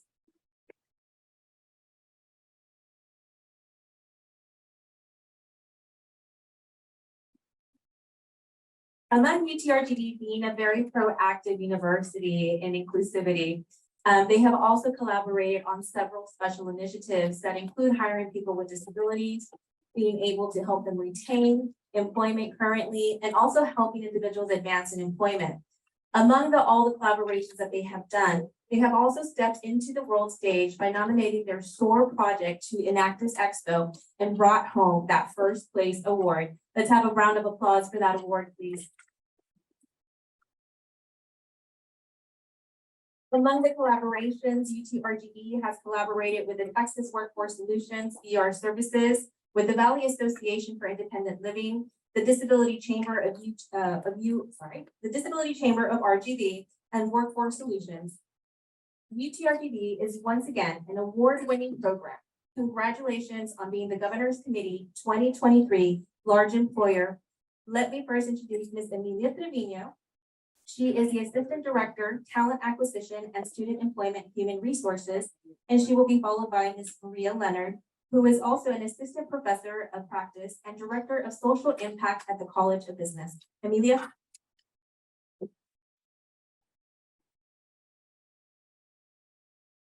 Thank you all. I'm truly honored and humbled to stand before you to accept this award.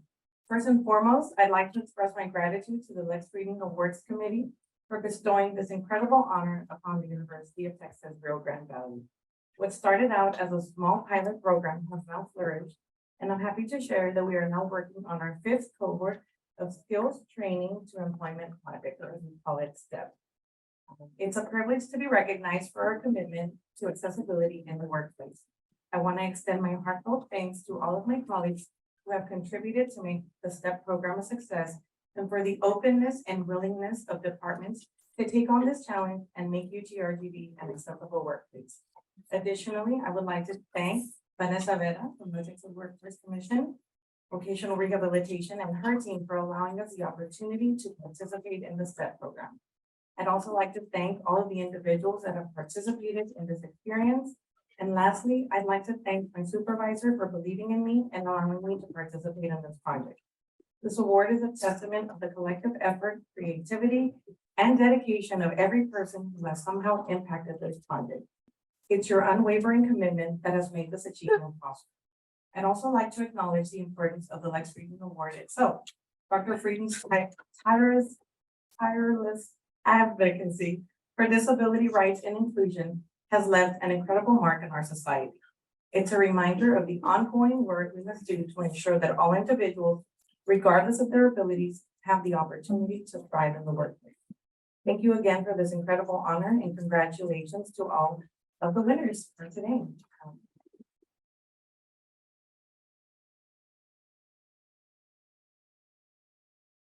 I promise this will be less than 1 minute.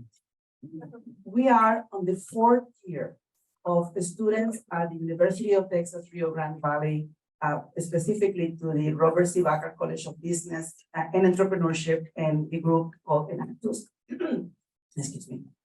They are providing trainings on sustainability and professional skills and development to cohorts of neurodivergent young adults, with the goal to getting them ready for the workforce, and through the help of the VR Services Office, helping them secure either paid jobs or internships. We want to help them incorporate into the workforce so that they can become productive and happy individuals. And through this amazing program, I get hope every day because I see the commitment the drive and the passion that my own students have to make this a reality for our cohort participants. But none of this would be really possible without extraordinary collaborations that we have been able to engage. We want to thank, of course, our leadership at the College of Business and the Office of Sustainability at UTRGV for giving us resources to create this program. But none of this it is possible without engaging with our community partners. So through the amazing individuals at Team Mario, I don't know if we have any Team Mario representatives here, who are all, by the way, volunteers that donate their time and their expertise to help us put together our trainings, and with the amazing team from the Texas Workforce Commission VR office, Vanessa Vera, Ricky Rendon. We could not do this without you. UN Development Goals number 17 is partnership for the goal. And I believe that the only way that we can continue to provide inclusive environments to our community members, regardless of their status or disability, is through collaborations, partnerships, and continued help. So thank you very much for allowing us to be here today. And we look forward to many more years of partnership. Thank you. Thank you, Vincent.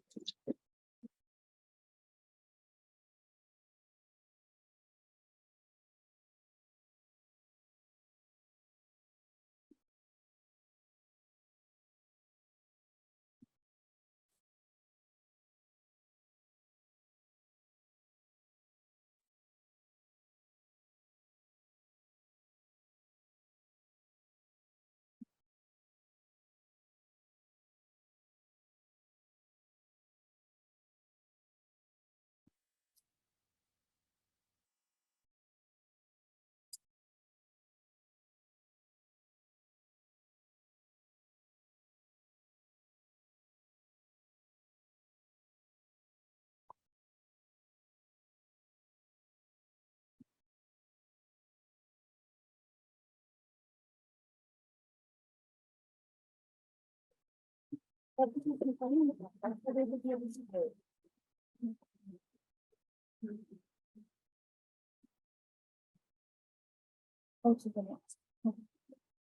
take a moment and congratulate the entire team from UTRGV who's here today. Let's wave to everybody so they know you're here. Dr. Gotti and everybody over there. Our team from UTRGV, thank you so much for being part of this and congratulations. You know, those of you watching the Zoomies out there, you're hearing a lot about the Rio Grande Valley today. You know, you heard RJ Biddy talk about Brownsville, everything happening there. You're hearing about Edinburg, you're hearing about the university. Good things are happening here, so keep us in mind, you know, in the future, okay? It's a great place to be. All right, next up is the Lex Frieden Medium Employer of the Year Award. And to present that, GCPD Committee Member Christy Orr, PhD, Disability Chamber of Commerce Board Member Adriana Aguirre. Come on up.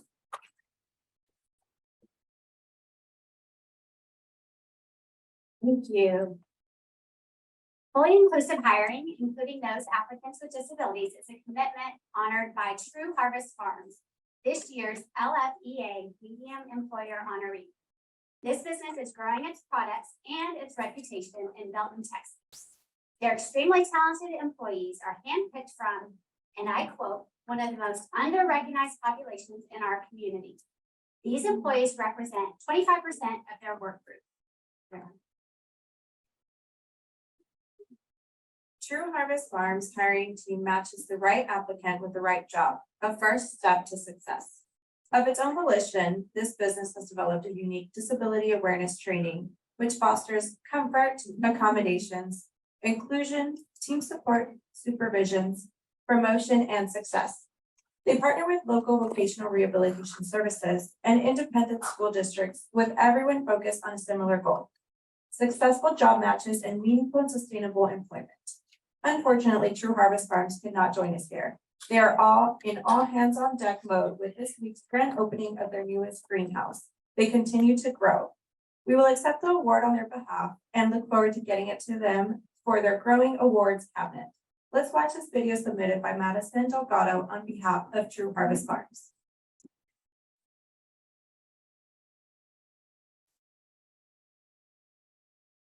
Hi, my name is Madison Delgado, and I'm the Office and Community Manager here at True Harvest Farms.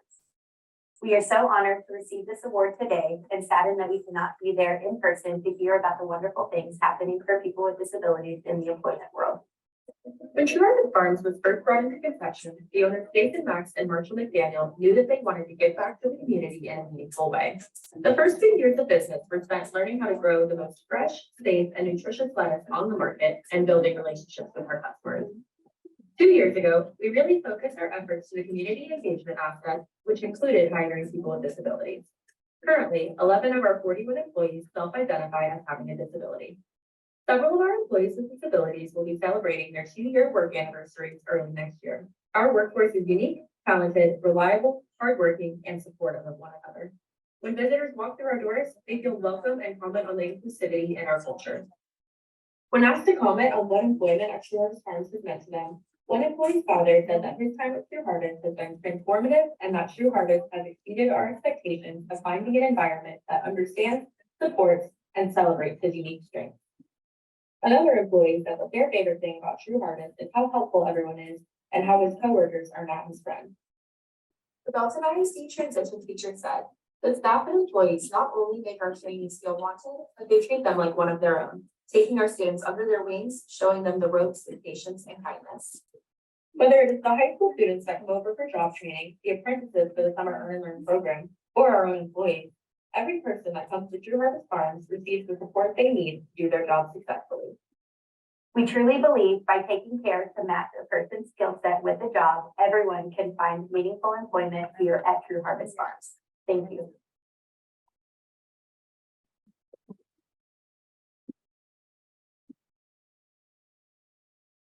Congratulations to True Harvest Farm, Belton, a big temple, on your way to Dallas, you drive through and you see it. So thank you to them, that's terrific. All right, next we'd like to move on to the Lex Frieden Small Employer Award to present that GCPD committee member Joseph Muniz and Equal Employment Opportunity Commissioner Marina Kenna. Please welcome to the stage. Marina, welcome back. In the red, long hair. There you go. It's gonna be just me today. So Joseph. Oh, okay. I was told he was not gonna. So thank you, Joseph. I'm fine. Between you and I'm gonna hand that over to him. Good afternoon, everyone. I'm very, very pleased with how well this event is going. And we are going to be recognizing the 2023 Governor's Committee Small Employer. This restaurant, cantina, and grill located in San Angelo, Texas, has delicious food, plenty of things on the menu. They do provide natural support. It will not be on the menu, but it will be in their employee handbook, which is why they're being recognized. The owner is Simon Rincon. He unfortunately couldn't be here, but we will be accepting the award on his behalf. And Marina will be wrapping up. Thank you, Joseph. Thank you. Let's get right in. Thank you so much. Apologies. Employees, managers, and owners assist new employees not only to learn their jobs and responsibilities, but also to provide support and accommodations which lead to success and job retention. Whether the job is as a server, a dining room attendant, or in the kitchen, Nachos understands the value of having employees who are content and comfortable in their jobs and who are going to stick around. In the fragile environment of small business, job retention becomes a key factor in the success of business and foundation of employee performance and longevity. Congratulations to Nachos Restaurant, Cantina, and Grill. And so now we'll be joined by Simon. Oh, he's not here today, so we'll accept it on his behalf. Joseph and I will accept it on his behalf. Thank you so much.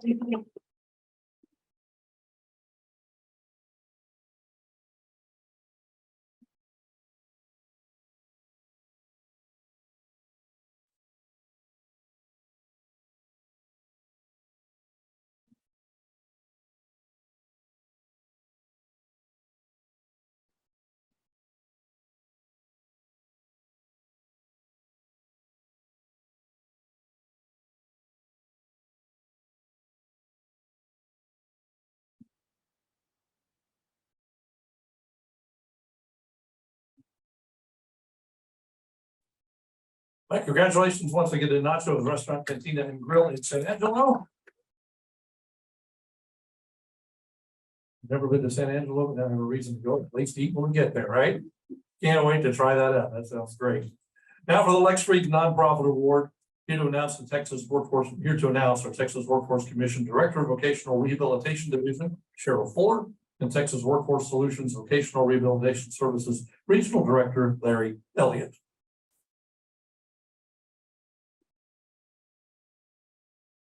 Hello, I have spent many happy hours with a library book in my hand. So it is my pleasure to announce the Upshur County Library in Gilmer, Texas, as the 2023 Lex Frieden Nonprofit Employer. And I can tell you, you don't have to know the Dewey Decimal System to go to work here, because they have a staff that is ready to welcome you, train you, guide you, support you, and get to know you. And we know that firsthand. So while I ask Cynthia King to come on up so we can recognize her, I'd like to turn it over to Regional Director Larry Elliott to share with you a little bit more about that. Thank you, Director Fuller. Upshur Library had a challenge that they didn't know was there. A group of young people in her community were interested in learning about library sciences. This was a new, untapped pool of potential applicants. They worked with the local Workforce Solutions office and created their summer earn and learn program there. It progressed on to be a year-round paid work experience. Their story doesn't end there. They continued to work and hired a young lady who happened to be visually impaired. And now that person is ready to go to college, and they are supporting her and helping her write her own story.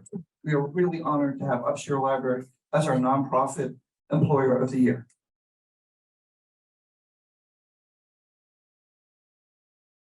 I would just like to say thank you for this honor. I would like to thank my staff for all their support in helping all our clients that belong to you and Tyler Workforce Solution has sent to us. It was a wonderful experience for them as well as myself. I have a brother with a disability. And I'd like to thank Elaine Thatcher from the Texas Workforce Commission for nominating us for this award. Thank you.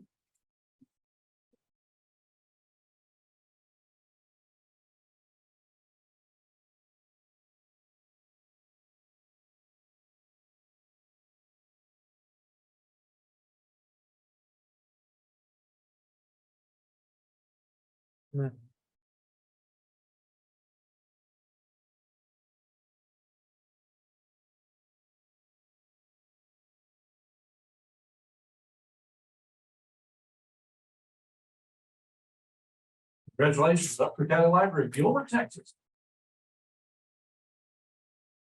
Gilmer's about halfway between Dallas and Shreveport, right there, kind of Tyler Longview area. I had to look it up. I didn't do that. I know my geography. I didn't know that. All right. Congratulations. That's wonderful. All right. Next up is the Entrepreneurship Award. Our presenter is Disability Chamber of Commerce RGV President and GCPD, Evelyn Connell. Hello. What an honor to be here. I'm here playing two roles today. You've probably seen me running around. Evelyn Connell with Disability Chamber President, and also with the Governor's Committee on People with Disabilities. I have the true honor today of introducing an entrepreneur that has many qualities, including resilience and determination. The embodiment of those qualities can be found in the winner of the 2023 LFA Entrepreneur Award, which is Christian Torres of Christian's Cookie House in Harlingen, Texas, homegrown here in the RGV. Our winner overcame so many challenges. Come, Christian, come. And growing up with a disability, such as the difficulty with social interactions or understanding subtle nuances of communication and nonverbal cues. But despite he has a lot of victories, he's a strong person, one with enough power to hold two jobs while founding and building his dream job. Presented stuffed cookies and other sweets to the citizens of the Rio Grande Valley. I actually follow him on Instagram. If you don't, he's got a lot of cookie cruising he does, right? I welcome this opportunity right now to Christian because you really deserve this entrepreneur award, and joining community organization has become a charitable cause near to him as well, and donating the mantle of personal revelation to various groups Christians, the story of empowerment, community, and showcasing a passion pursued with heart. Christian, I want to present you with the Entrepreneur Award of the Year. Congratulations.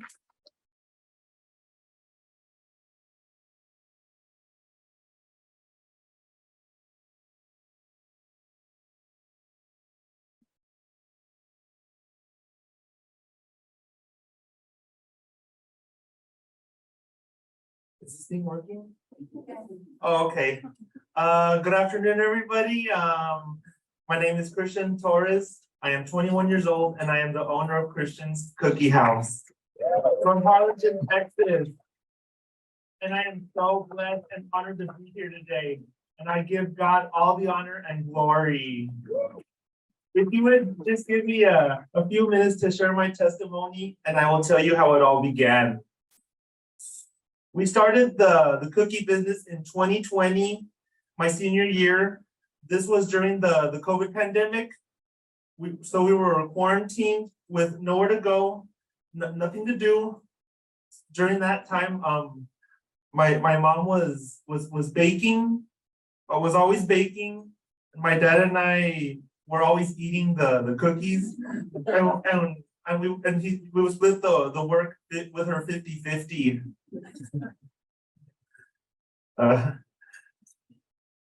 And a little nervous. Yes. Mom would bake the cookies and we would eat them. My dad and I were always eating the cookies and my mom would freak out and wonder, what happened to all the cookies? Yes. Oh, and I was always asking my mom to make more because they were so good. And then she said, Christian, you know what, instead of sitting around eating the cookies, why don't you come here and learn how to make them? And she saw this as an opportunity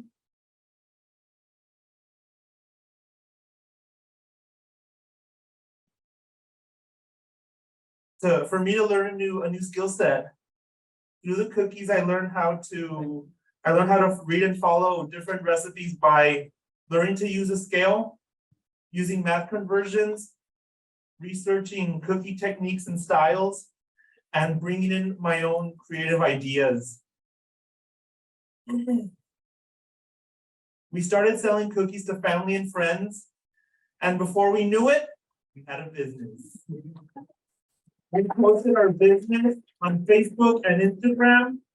Then we got an unexpected message from Channel 4 News that they wanted to come, they wanted to interview us. And just like that, the cookie business went viral. I started getting creative with the cookies, using different flavors and toppings. It also pushed me to get out of my comfort zone to be more social with our customers. We became chamber partners in Harlingen. We were invited to give presentation for Business Over Breakfast. We began receiving invitations to cater galas, chamber events, business events, as well as our annual Christmas order of 3,000 cookies that serve all the doctors and nurses in the Rio Grande Valley hospitals through the Texas Donors Network. This is Christian's Cookie House, third year in business, but it hasn't been easy. I am a business owner and a full-time employee at the Hilton Garden Inn. But these gifts and abilities are not just for me. Our visions for this business is to create job opportunities and give others with disabilities a place to find their strength and be successful. I've learned many life lessons throughout my journey. One, always be true to yourself. Don't change for anybody. For God's word says we are fearfully and wonderfully made in his image. Two, not everyone is going to be kind to you, but God wants us to be kind and gracious to others and love one another. Three, be open to learn new things, even if it's uncomfortable, because that's how we grow and move forward. Four, find something you're good at and love doing and see how you can turn it into a business to help you be independent, successful, and be a blessing to others. And five, the gifts and talents that God gives you, they're not just for you, they're for you to share. And I hope my story encourages you to find your passion in something you love doing and make it work for you to help you succeed in life. Remember, you can do all things through Christ who strengthens you. For God knows the plans He has for you, the plans to prosper you, not to harm you, and plans to give you a future and hope. Thank you so much, everybody.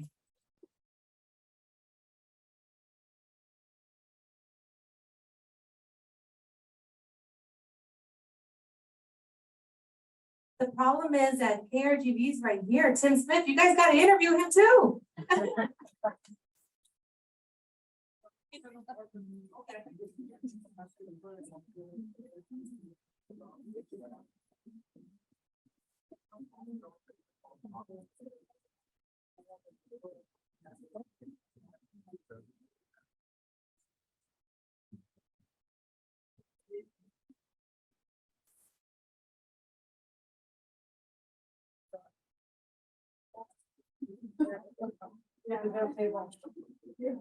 We're outnumbered already, so.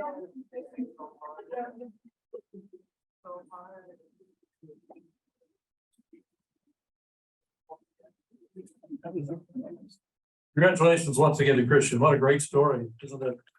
It says it can be ordered online. I saw that get typed up there. That's wonderful. Christian's Cookie House in Harlingen. There'll be a line there in just a few minutes. Anybody driving back that direction. All right, next we have our Martha Arbuckle Award. Here to present the award is GCPD committee member Neva Fairchild and Disability Chamber of Commerce of RGV co-founder Stephanie Wilson. Good to have you.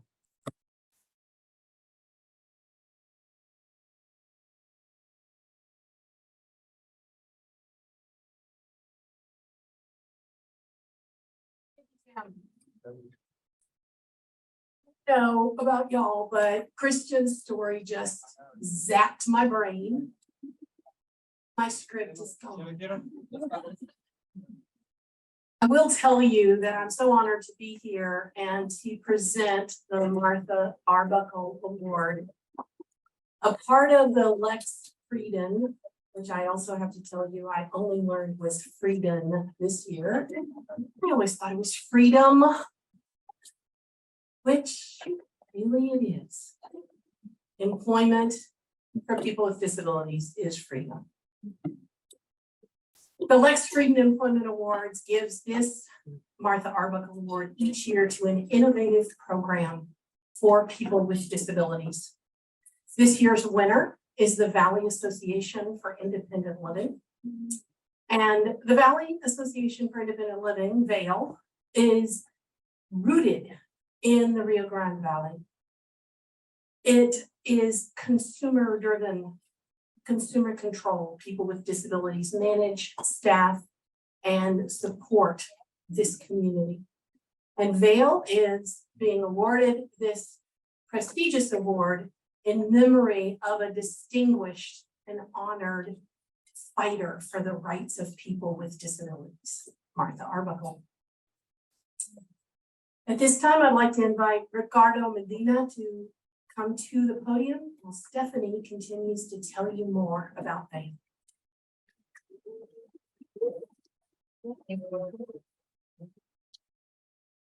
VAIL's success is rooted in collaborations with other service providers, educational institutions, commercial business, and whomever will support this important effort. Employment for their constituents is one of several priorities for VAIL.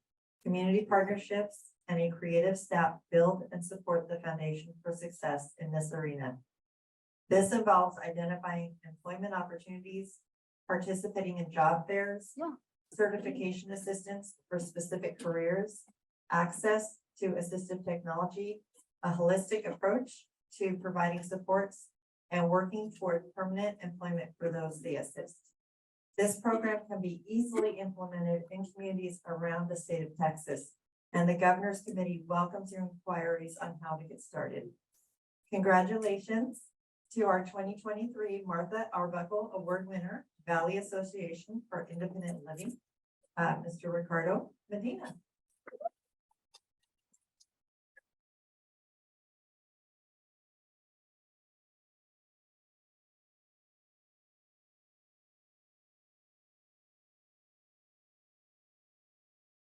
Hello, everyone. Good afternoon. My name is Ricardo Medina, and I'm representing Valley Association for Independent Living.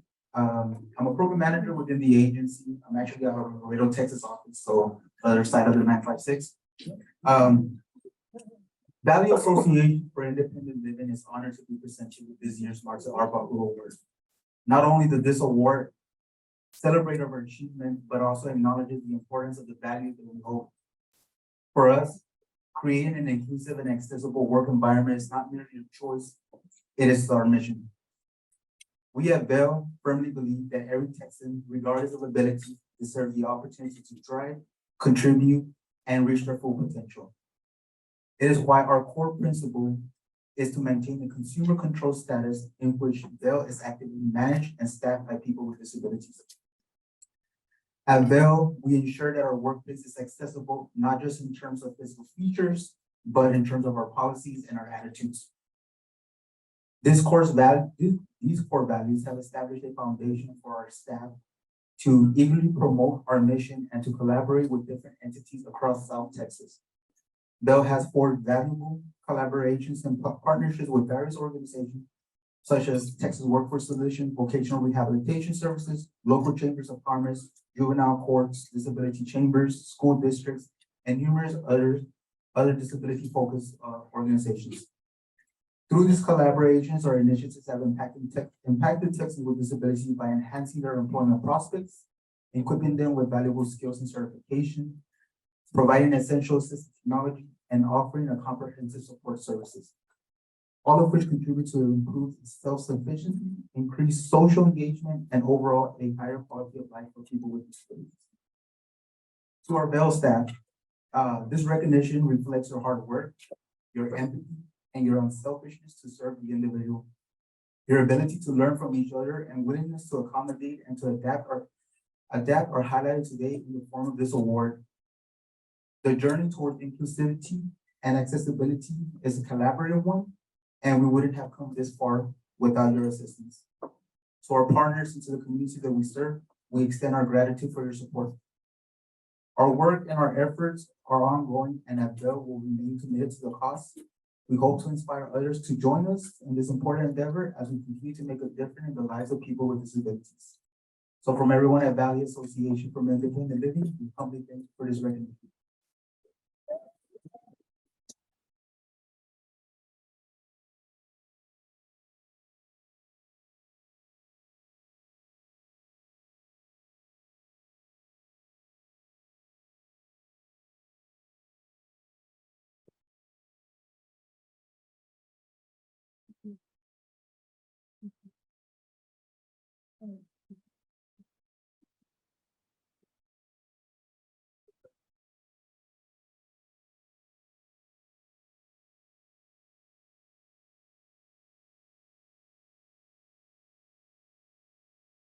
Once again, congratulations to Vale. Okay, for the independent living.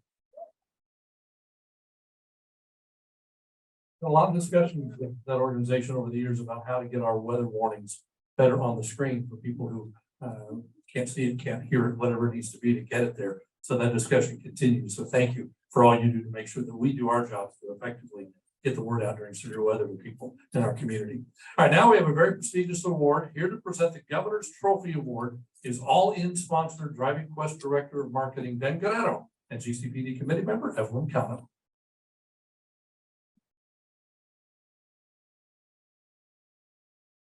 Hello, so I'm really excited to be presenting this award on behalf of our committee chair, Richard, who couldn't be with us today in person. He is truly missed.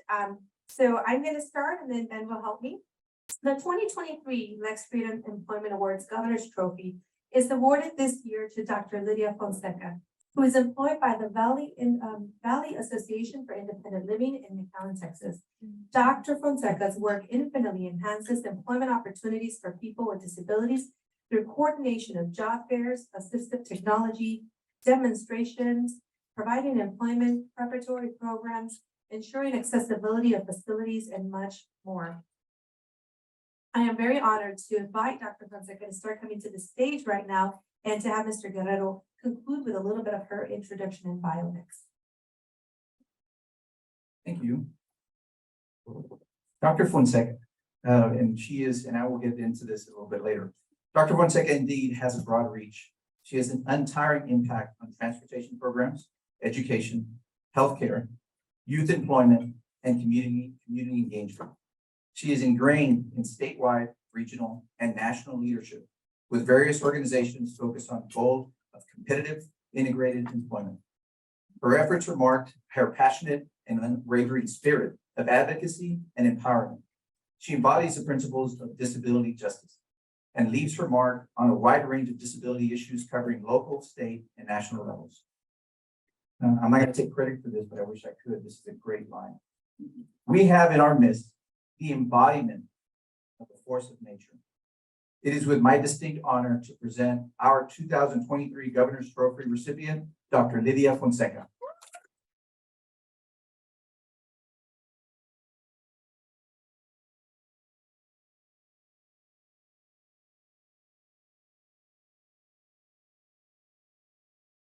First of all, thank you so much for this. And I'd like to thank Vanessa. Vanessa Vera, where are you?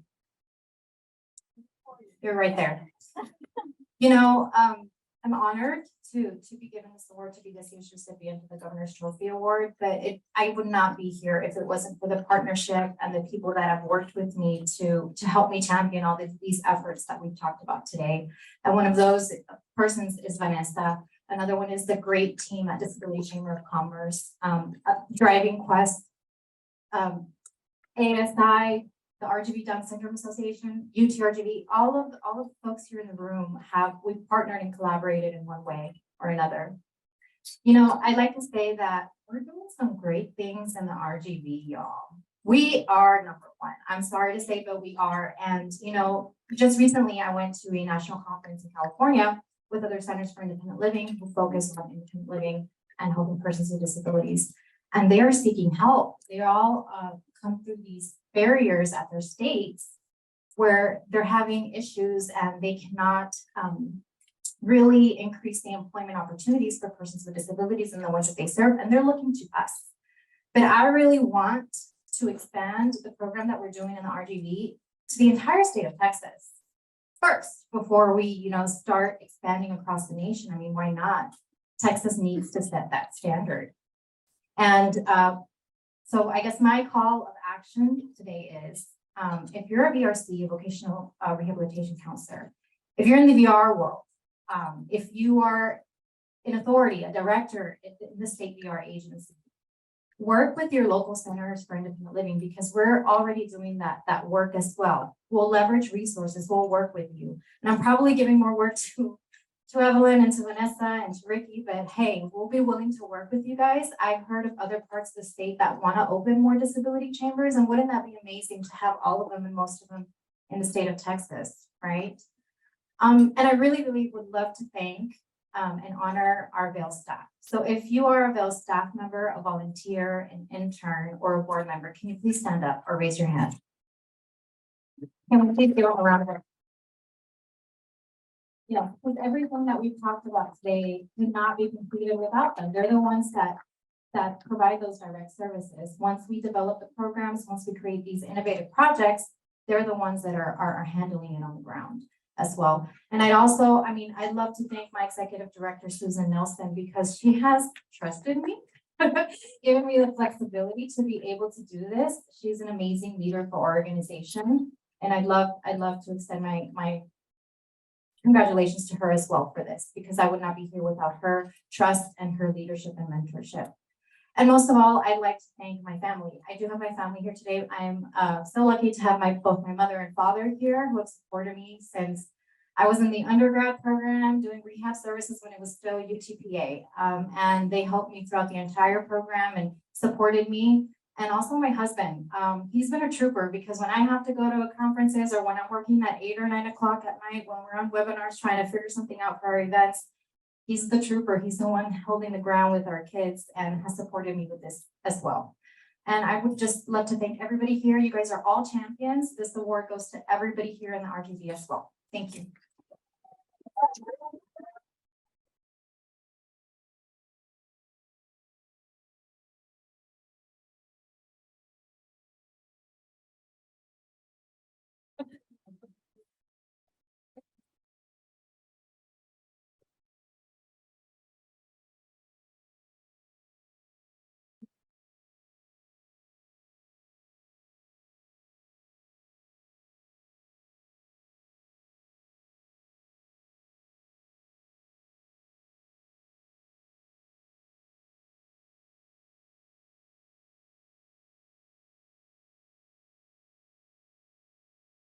Once again, congratulations to Lydia Fonseca. Congratulations.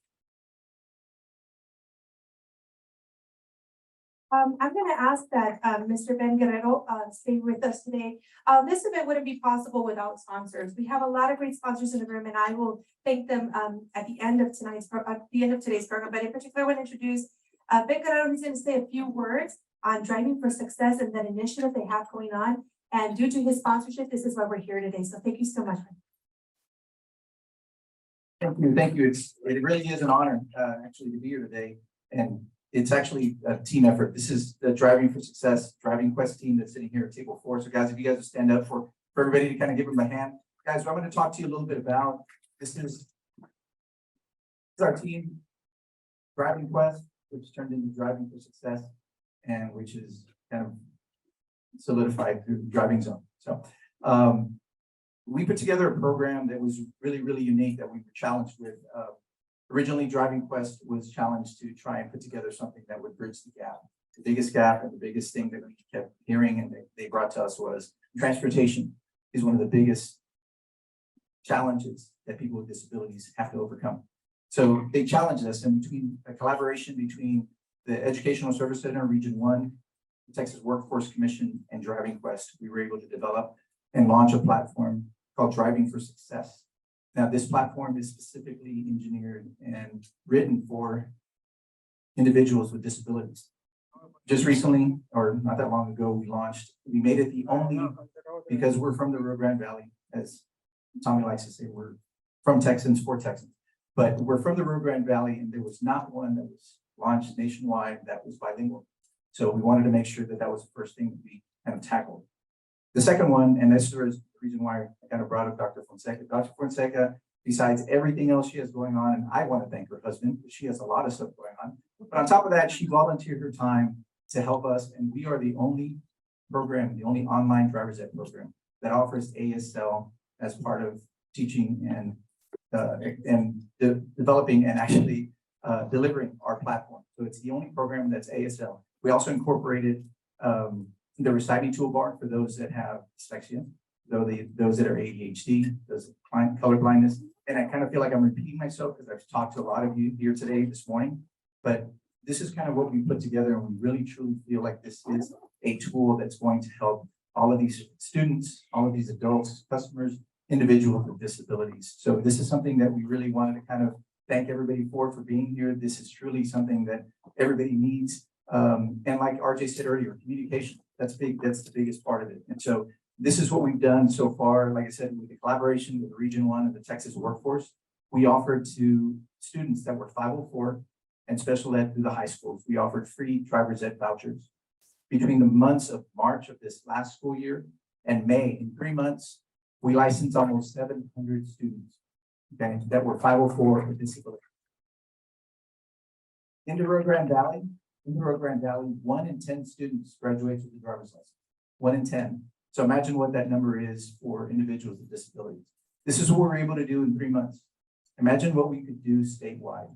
Imagine what we could do if we could actually get this program in the hands of every high school, every student, every young adult that's getting ready to get into the workforce. So again, we challenge you. Hopefully this is communication that we can all share. But again, this is an honor. We want to thank you so much for giving us the opportunity to partner up. Evelyn, this is awesome. She said, if you're not going to do it right and good, don't do it at all. This is a beautiful event. Thank you so much. Again, thank you so much. You guys have a great afternoon.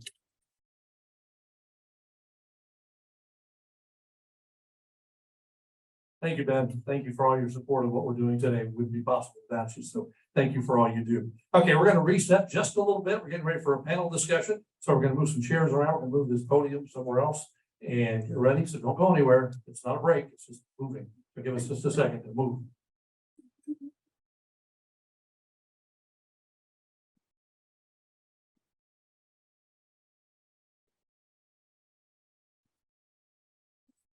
Yeah.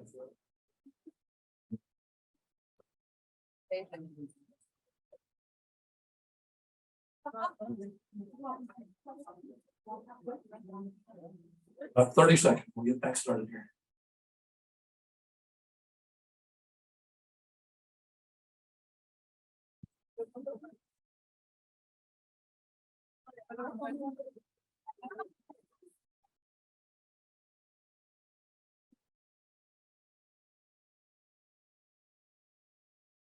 All right. That didn't take long, did it? You have to kind of sit up tall to see these folks sitting in their chairs up here. Let me welcome back to the podium CWC Commissioner Demerson to take over our next employers panel. Welcome back, sir.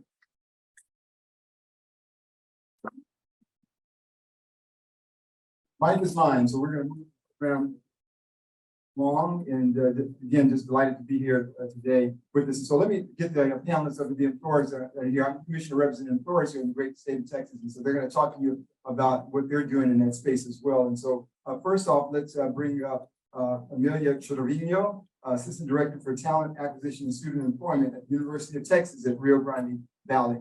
Amelia here. Come on up. Come on up. She's coming up. All right. Then we're going to bring up Mark Hodgson, Regional General Manager at SA Recycling. Is Mark here? Is Mark? Okay. And then we're going to also bring up Christian Garcia with Walk On Sports Bistro as well. And then those individuals are going to be followed by employees at their particular locations as well. And so we're going to have Jesus Guadalupe Saldivar. Jesus is here. And also we're going to bring up Dr. Saladin. Sean Sullivan, Dr. Sullivan, and then Fidel Cavazos as well. So Fidel's here. I'll stand up and I'll take it here. Yeah.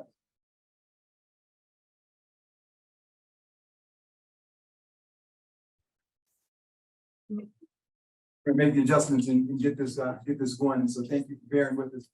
First of all, we have one microphone, it looks like, so we're going to pass that mic.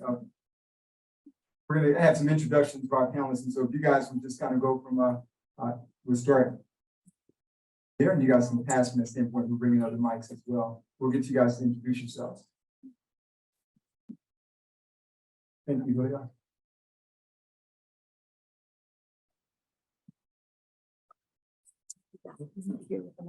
Okay, so I'm gonna get ready to introduce yourselves. And I wanted to share with you guys something that I learned at this conference right now. And so Felicia actually taught me something about when you speak and sign. So I'm signing my name right now. And that's going to be Working on it. Gonna do that, okay? All right, I'll do it again. So I was signing Aaron into my name, and then if that was pretty cool, we'll go like this. That means it's cool. So we got that done. So I appreciate that. And so again, I'm stretching today. So in Spanish this morning, and now I'm speaking in sign language. And so I'm trilingual at this particular point, which is a good thing. So I'm digging that in a big, big way. I wanted to first of all just say congratulations again to Dr. Fonseca, our mom, dad's here, and the hubby that's helping out as well. Great work in that space, and we appreciate what you guys are doing in that area. And also, Felicia, thanking you as well. There's some things that are going to be happening in the space. Lone Star Bank, Julian Alvarez, who's here, looking to jump deep in this space. And again, Vanessa and Ricky, thank you guys for all that you guys are doing to make a difference here. And then Ben, as an employer, Ben, thank you, Driving for Success, and what you guys are doing to sponsor this event as well. So let's just jump right into it with these employers and their folks as well in terms of what they're doing. So brief introductions, and then we're going to get to some questions and have you guys kind of talk a little bit. And so whoever has a microphone, we will start there. Not yet. Can you hear me now? Okay. Yeah. Excellent. Thank you, guys. My name is Emilia Trevino, and I serve as the Assistant Director for Talent Acquisition and Student Employment at UTRGV, and I've got myself here with me. Well, I'm Dr. Sean Saladin. I'm senior professor in the Education Counseling. I interpret that we talk a little bit louder. I'm also Director of Student Accessibility Services. I'm Associate Director for the Area Health Education Center for the UTRGV School of Medicine. And I happen to be the president of the Texas School of Deaf Governing Board and a former government member. Hello, my name is Christian Garcia and I work at Walk-Ons. I'm representing today my general manager, Debbie Hernandez, to make it. And Good afternoon. My name is Fidel Cavazos. I'm also an employee of Walk-Ons, who is also representing for Debbie. We'll bring the mic on down this way as we get other mics. Good afternoon. First of all, I'd like to say thank you for the invitation today. As an employer, I'm gonna leave here challenged, excited, and looking forward to continue these programs. I'm very proud of what we're doing in the RPT. My name is Mark Hodgson. I'm the regional general manager for SA Recycling. Thanks for being on. My name is Sadeva, here to represent SA Recycling, and I thank for every opportunity. Good. So thank you guys for being here. We have some microphones now, so we're all set. We're going to be in a position to kind of share some remarks. I want to open this up to the business owners, in particular the employers that are here. And just tell us a little bit about your business, how you guys decided to venture into this space, hiring individuals with disabilities. Tell us a little bit about that. And SA Recycling, we'll start with you guys. So yeah, SA Recycling is a chip recycling business located in the Port of Brownsville. And it was really with us and our executive team trying to continue to improve ourselves to be a better employer, a more inclusive employer. And we reached out to the VR team to come talk to us about what some of the opportunities that were available for our workforce. And I can tell you it was eye-opening. We didn't really understand or comprehend the amount of services that were out there. And as we try to grow our workforce and want a stable or secure workforce, we realized that there was a lot out there, not only for physical disabilities, but for the mental disabilities that we needed to address to become a better employer. Thank you. Next, employer. So for us, it was Vanessa. You heard her name throughout the day, and really we were at a job fair and Vanessa came up to us. We hire so many different types of individuals, from an AC mechanic to a web developer, and so we're always looking for individuals, specifically in the trades, right? We always struggle to find individuals. And I met Vanessa and she told me about this wonderful opportunity, and it was approved by leadership and we went from there. And I can tell you it's been remarkable. It's been a great experience, and it's a feel good thing in my opinion. Awesome. And so we've heard Vanessa's name. Let's give her another round of applause as well. I too was struck about Vanessa when I got here, boy, she wrote me in and I knew everything that was happening in this area. So I appreciate that and all the work that this entire team is doing as well. We're from our next employer, Kristen, and thank you guys for stepping in as well. Go ahead and take care of business. I feel like a lot of the effort to be inclusive comes from our GM Debbie. Just her viewpoint on people, it really doesn't take much of an effort for her to hire anybody. She doesn't really see physical or mental or anything. As long as you're available and you do your work, she'll hire you and basically support you through whatever you want to do. I know I go through school and stuff, and Vida's been working there for how long? At least a year. Working there for a year, and yeah, a lot of the people that work there have been working there for years, and a lot of people have like a lot of different disabilities, but it really doesn't affect anyone. And Kristen, I like what you're saying. It takes one person, in this particular case, Debbie is making a difference in that space, one person to really make a difference. And so let's move to the employees that are here. Delighted that you guys are here with your employers as well. And so the question from you guys is, how did you feel when your employer gave you an opportunity to work? An opportunity was there, and how did that make you feel? I just stepped out and I just thought, all right, I'm just gonna do it. Just gonna go for it. Yeah, just go for it, pretty much. You know, I didn't think anything else besides that. Good, thank you for that. All right, next. Employee? Yeah. Well, I arrived here in 2005, so I never really thought about myself as an employee for a while. I'm a member of a team, and but we had different opportunities to work that we competed and we were accepted. So how it made me feel? Well, put it in words, independent. And that word independent, I think I mentioned that this morning when I was at White Cane Day. They were so, white candidate, independent, living in independence means so much from that standpoint. And this job, the career allows that. Dr. Saladin has a very extensive resume, And so if you guys get a chance to tap into what he's done, I encourage you to look at that as well. All right, SA Recycling. Susan. I want to thank for the opportunity of to demonstrate my experience and in order to work with other people. And it's very big experience growing up with the company. And I thank everybody for helping out. Good. So he's provided with an opportunity. And I think we've heard that over and over, just taking advantage of the opportunity that was there and then just taking the gumption, as Fidel said, just go for it. You just did it. And so we appreciate you guys jumping in there to do that because we often don't do that. And so another question for the business owners. Did you have to make any accommodations, adjustments, anything in your shop? And were you able to utilize any services that we had here at the agency for that? And so, what were some of those? Not really. Yeah. The Christian Fidel is amazing. So The only time I had to make some changes within my schedule is if I had to go to school, pretty much. That's about it. so as far as making accommodations along that line. Yeah, somewhere around there. Any other accommodations? SA Recycling.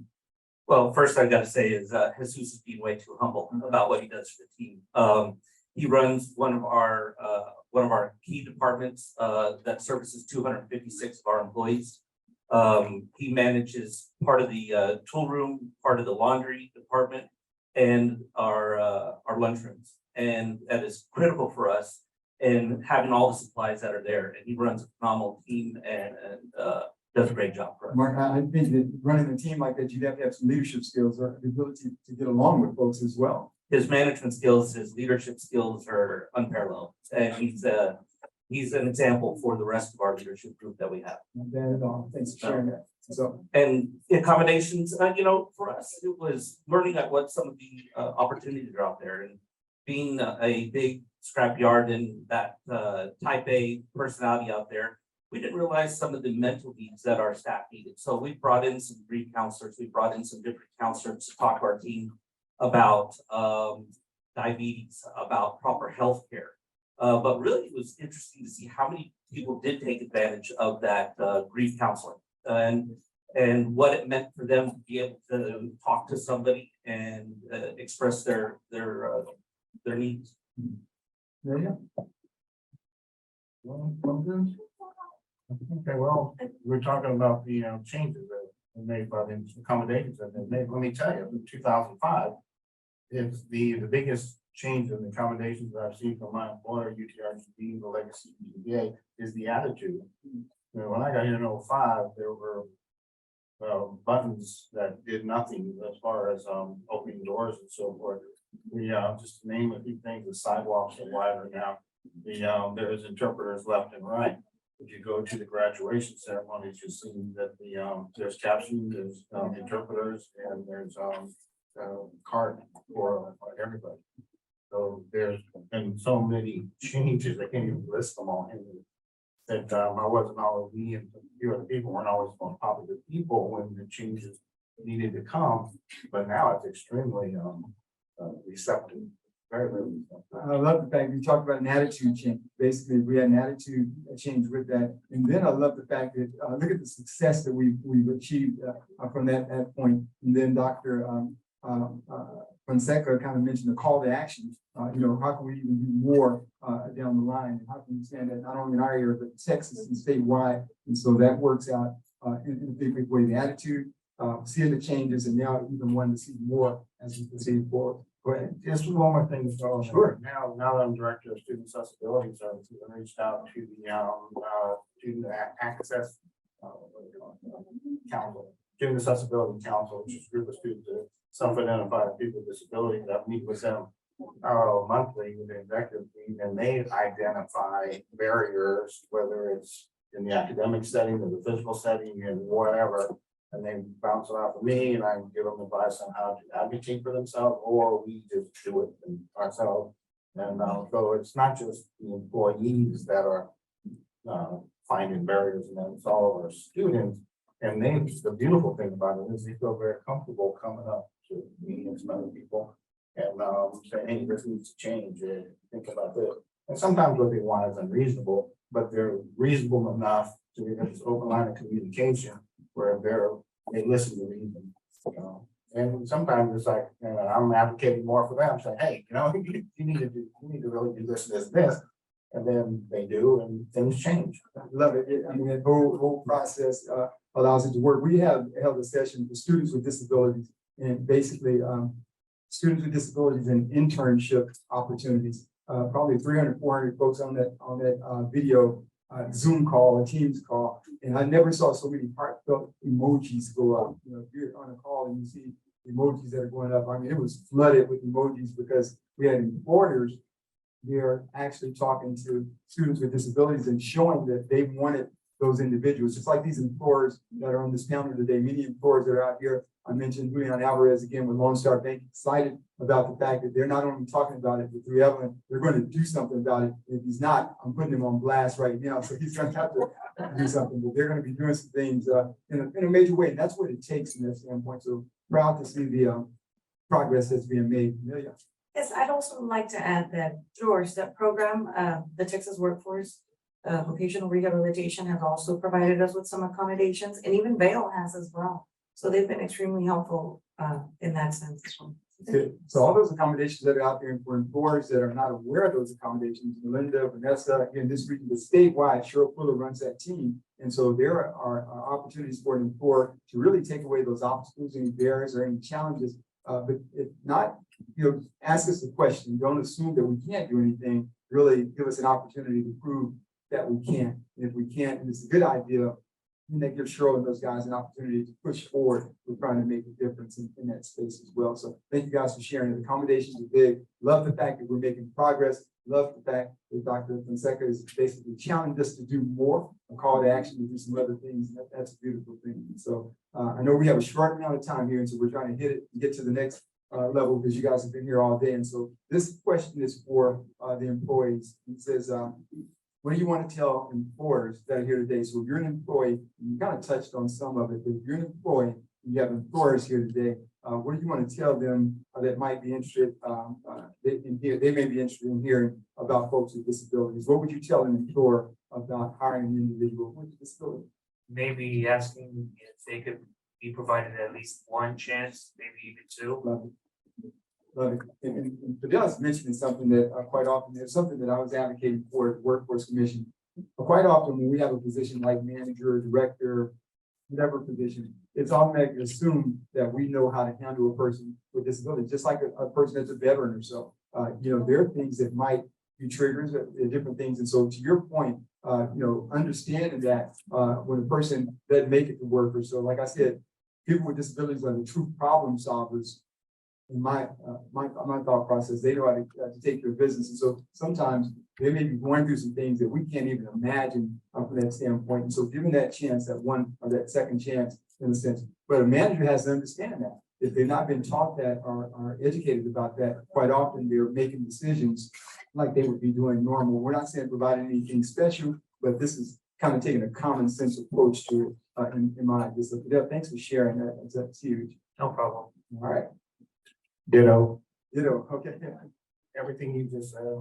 Yeah, it's well said. It's common sense approach to it, and I think it resonates well. And so employers that are out there, again, pass that information, because I wanted to really have individuals teach employers, managers about that. It's not there would be not receptive to it. It's just we haven't had that opportunity. And so I'm going to make sure Commissioner Trevino knows as I leave that that's something, Cheryl, that they can maybe take on to do, or that office can do as well, because employers would receive that. We'd have more opportunities to not strike right away while we're making those decisions. So, Fidel, Jesus, anything that you would tell an employer?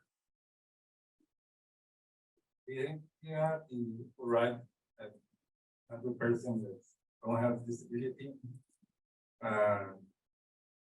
We go like we try to do our best, grow with the company, and I'll say, they can. Good, just providing an opportunity for them to do what they need to do from that standpoint. And we've been graced with the presence of a lot of folks in this room today. I was looking at Victor and his poster that's over there, it's pretty phenomenal. I mean, it's just all types of opportunities as well. And so we heard from the employees, and we're going to begin to wrap up this panel. And so let's hear from the employers as well. You've heard from the employees, anything that you guys would jump on in that regard. It may be ditto, it may be a well done as well, but anything that you guys want to share as well. You know, I would say that it's intoxicating, right? Like once you started this work, this advocacy work, you never want to stop, and it's very fulfilling. And it's wonderful to give opportunities to everybody. And it's lovely to see success stories. Like I've seen some today. I just ran into one of our former step participants today. And she just told me that she finally got a full-time job. She was with us for a year after the STEP program, and now she's got a full-time job. So to me, that's beautiful. That's the end goal, right? So yes, I encourage everybody to take on this journey. Thank you, Miriam. You know, to continue the opportunities. And, you know, I have to say today, like I mentioned when I first started, I'm inspired here today from the messages we've heard. I'm inspired by a young entrepreneur like Christian. So many of us desire to start those businesses, but never take that step. And to know that he has it, continue to grow, and he's in his third year, it's very inspirational for me. And like you said, you know, continue the message, and continue the growth in the RGB. I would encourage employers to be more inclusive. When I started my advocacy journey, I started it as Advocate Searching for Independence with Sonia, and I started my internship at the beginning of the year. I was already working at Walk-Ons, but I ended up going to one of the DCC events where it was like job hiring. And Walk-Ons was there, it just happened to be there. And I was like, oh, I saw my manager, and it was cool to see that Walk-Ons on their own was already part of advocating and being inclusive. And yeah, to come today, it was just like natural that my manager couldn't come. So she was like, you should go because you're already doing this work. So I was like, yes, of course. So yeah, thank you. She made an excellent choice. All right. Is there one thing? Yeah, sure. I'd like to point out, we just always talk about advocacy and that and how much fun it is and all that. I can tell you that more love to Vanessa. She was one of my students in the second cohort of that we have. And look at her now, right? So I take great pride in how wonderful she's doing. And there's some other students that arrived, not quite her level, but she's probably one of her. But it's not just how you feel, how you're gonna feel when the people that you're advocating for do wonderful things and take on this advocacy role, because it is contagious. And then you look back and you can see your influence across the world, actually. It makes a world of difference. RJ, this morning I was talking to him, and he basically said that it increases the morale even within the operation as well. And so it does that. And so again, we're going to hear from a panel next. Boots on the ground here in Texas begins with the Workforce Solutions Office. And so Frank is going to come up a little bit later with the panel, but I appreciate him and his staff. They're the boots on the ground here locally for everything workforce related. And so doing a wonderful job in that regard. And then again, Evelyn Cano and the work that she's done over the years. She, like Vanessa, they both roped us in, and they're doing a phenomenal job, and we're seeing that today. And so we're going to end this panel, but I'm going to allow you guys to go all the way down in the 30-second soundbite on anything that you wanted to share that you may have forgotten or want to get out in this space. So while Fidel's pondering, we can even start on this side. So, okay. Jesus is done. You're done, Jesus. Thank you for being here. Thank you. Yeah. I think I've done enough talking for today already. You've already done enough talking. Thank you. Okay. Well, just thank you for the opportunity to be here and speak to you guys today. It's an honor.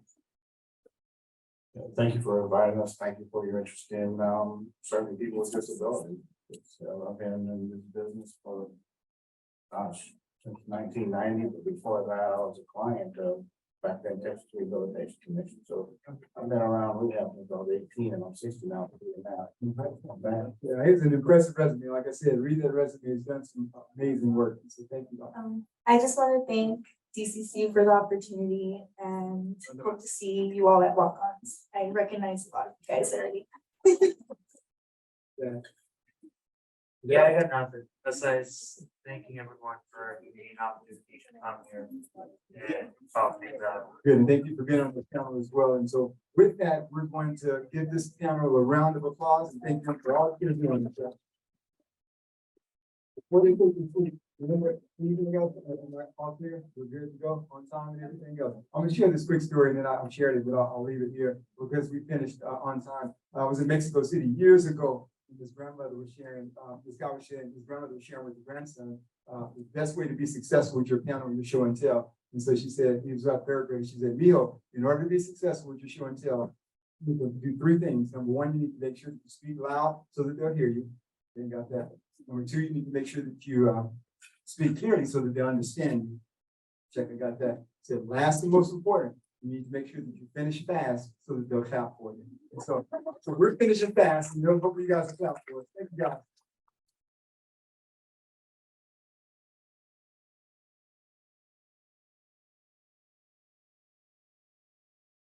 So Commissioner is always so splendid when he speaks, and I admire his ability to facilitate so quickly and be on the spot. We're grateful for you today.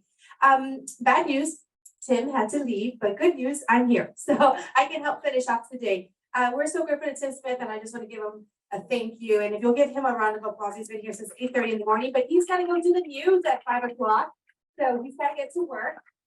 It's now my pleasure to introduce our next speakers. We're gonna just transition these chairs in a little bit, if y'all don't mind. And do I need to move this podium? I don't know if I'm supposed to be somewhere else. The team, okay. It's my pleasure to introduce our next speakers. Mr. Frank Almaraz, CEO from the Workforce Solutions, and Vanessa Vera, Senior Business Relations Coordinator from the Texas Workforce Solutions Vocational Rehabilitation Services. Appointed CEO in August of 2014, Mr. Almaraz oversees workforce development for Hidalgo, Star, and Willacy County in South Texas. With 25 years in financial expertise, he ensures efficient internal controls for local workforce services. So, Mr. Almaraz, you will join us.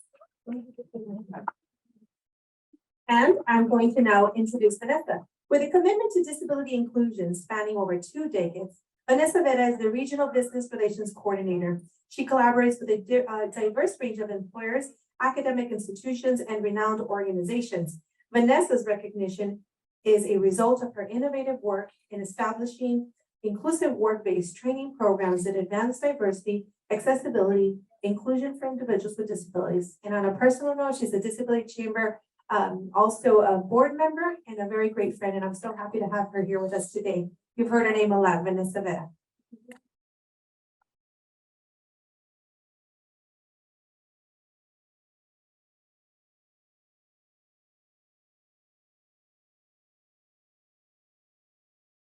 Good afternoon, and it's an honor to be here with so many advocates that are making a difference in people's lives. Our presentation is really about two organizations collaborate together to provide the best services and opportunities for all of our customers. Next slide. So what we're going to be talking about today, we can go on to the next slide real quickly, is we're going to talk about some objectives. And so what we truly want to talk about is really understand who we are, identify our customer base, and also explore undiscovered services and empower your workforce. Next slide. Workforce Solutions, which is under the Texas Workforce Commission. There are 28 local workforce boards across the state of Texas. We are one of those 28 boards, number 23. We serve individuals and businesses in Star, Hidalgo, and Willacy County. And right next to us is Workforce Solutions Cameron.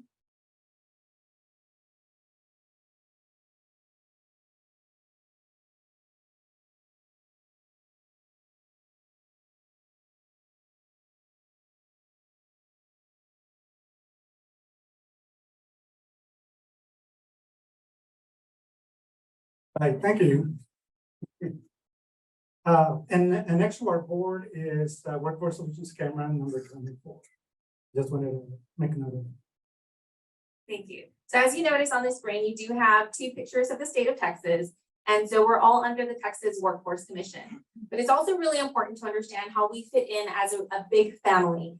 And so like you notice on the one that has a 28, I think that's your right and my left. There's 28 little numbers that have 1 through 28, and those represent the 28 workforce development boards that we partner with. But the ones that I want to talk about are going to be on the opposite side. On that picture with the state of Texas, you have six areas that are divided in what we call regional areas for the Division of Vocational Rehabilitation Services. And I specifically serve Region 6 with my wonderful partner in the background, Ricky, say hi. Thank you. And so in collaboration, we work with 7 workforce boards in our area for Region 6. But if you notice, the VR program is actually embedded throughout the entire state of Texas. So every single workforce board works in partnership with Texas Workforce Solutions Vocational Rehabilitation Services as well. Next slide. Our goals in Workforce Solutions is, well, really looking at our core values and then providing really the skills that are needed by the job seekers so that we can place them with employers. So we're really matching the skills that the job seekers have with the employers. And if the skills are not there, then that's where we get into the training opportunities for the individuals, because we want to make sure that when an employer gets that individual, they're going to be happy with that person that we sent to. I have to say off the bat, this presentation is really hard for me because I can't stay in one place. I have to be walking around. It's really difficult for me just to sit here. But so some of our goals with the Texas Workforce Solutions Vocational Rehabilitation Program is really the focus on helping individuals with the disabilities being able to obtain, maintain, and advance in meaningful employment, but also helping the businesses as well with a lot of different innovative projects, as you've heard many of them here today. And so that's going to be basically our target. And this is why we work so closely together, because it's all about coming together and bringing the support, not only to our job seekers, but to the employers that are also out there with each other's services and really leveraging them. Next slide. So this is one of my favorite slides that I like to show. And so if we hear the word disability a lot, and a lot of you have probably participated in some of my presentations, you know that I don't always use the terminology disability because there's so many different types of perspectives with that. So what I like to utilize a lot is a medical diagnosis, right? How many of us might have a medical diagnosis? Disability, actually, according to the statistics with CDC, is disability impacts all of us, every single one of us, whether it may be ourselves, whether it may be a family member, whether it may be a friend, a colleague, it impacts us all in one way or another. We are not all born with disabilities. Sometimes we acquire them. Maybe we're in an accident. Maybe we took a medication and we had a sudden hearing loss. So it really truly does impact all of us. On this slide, you will also see that 26% of adults in the United States have some type of disability or a medical diagnosis. But the most interesting one for me is that in Texas, you see that the percentage of people living with disabilities is highest in the south of the United States, and that includes Texas. 1 in 4 guys, 1 in 4 individuals have some type of disability. Look around the room. We're quite a bit here today. There's a few of us that might have a disability. I'm very genuine and honest when I do my presentations. I'm your 1 in 4. I have 3 disabilities, but you can't see them. And that will lead me to my next slide. If you notice, there are some disabilities that are non-visible, just like mine. Sometimes people, when they hear that terminology disability, they might automatically think of visible disability, and that's not always the case. So yes, you have individuals that do have visible disabilities, but you also have a lot of individuals that look like you and I that are not visible to the eye, to the naked eye. So when you look at that number 1 in 4, These are the individuals that you work with on an every single day basis, students that you interact with, colleagues, people in the community. 1 in 4 individuals have a potential disability. And this is one of the things that we really try to get you all to understand and have understanding of what disability may look like and how you can tap into both of our resources. Next slide. This is a list of the customers that we serve at Workforce Solutions. And all of them are individual, so we need to really tailor our services to the specific individual to make sure that we are providing the best services to them.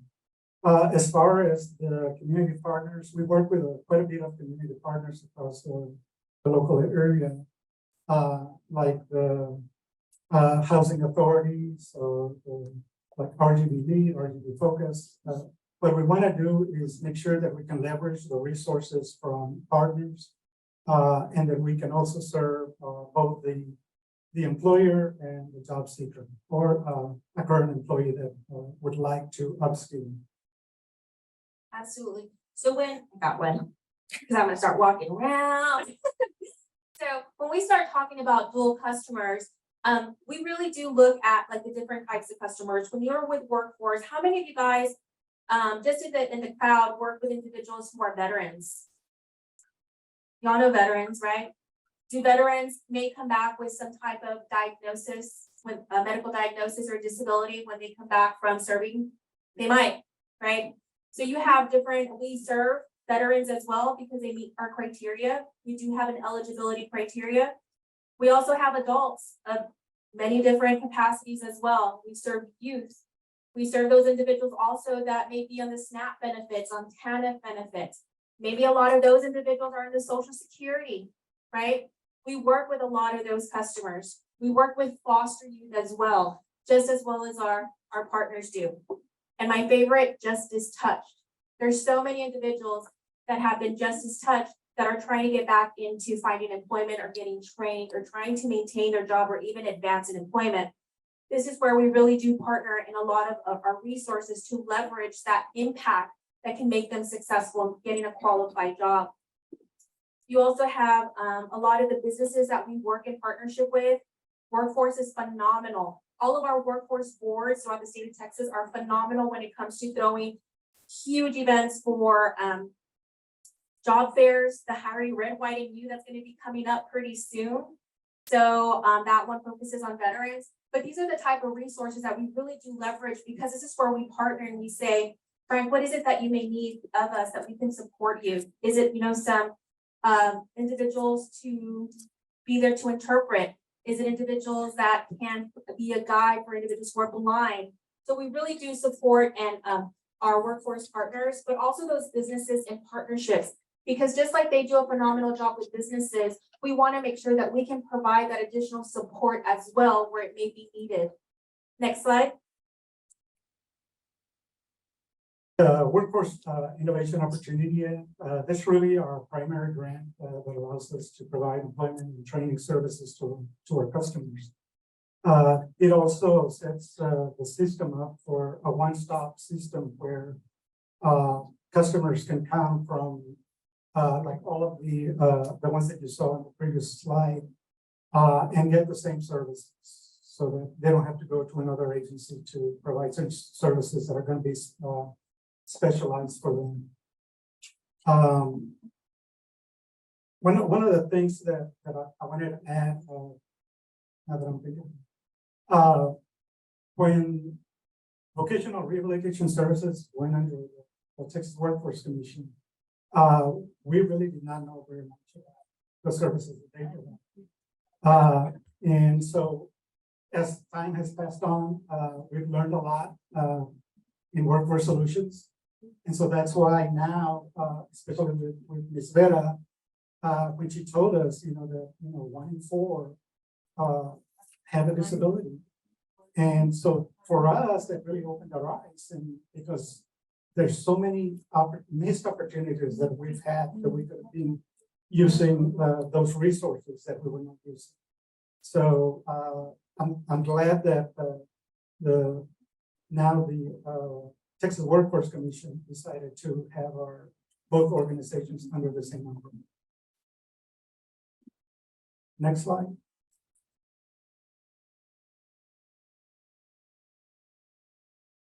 Move on, Frank. I just kind of wanted to add to what you had mentioned is that thank you for bringing that up because I forgot about it. In 2016, we did go under the umbrella of Texas Workforce Commission, but we've actually been in existence for over 100 years. That's quite a long time, but you may have known us by different names. We first started off with Texas Rehabilitation Commission, TRC. We are the legacy agency, Dr. Saladin. And then also we ended up going into Health and Human Resources, the Texas Department of Assistive and Rehabilitative Services, otherwise known as DARS. But now in 2016, I think we finally found our perfect fit because it is about helping those find meaningful employment. So thank you for reminding me about that, Mr. Almaraz. Thank you, Vanessa. Okay, on the grant funded training initiatives, we do provide a lot of training that we partner with businesses. So this is especially for business, the Skills Development Fund grant. We can provide up to $500,000, $500,000 for training to upskill your employees. This training has to be high demand target occupation.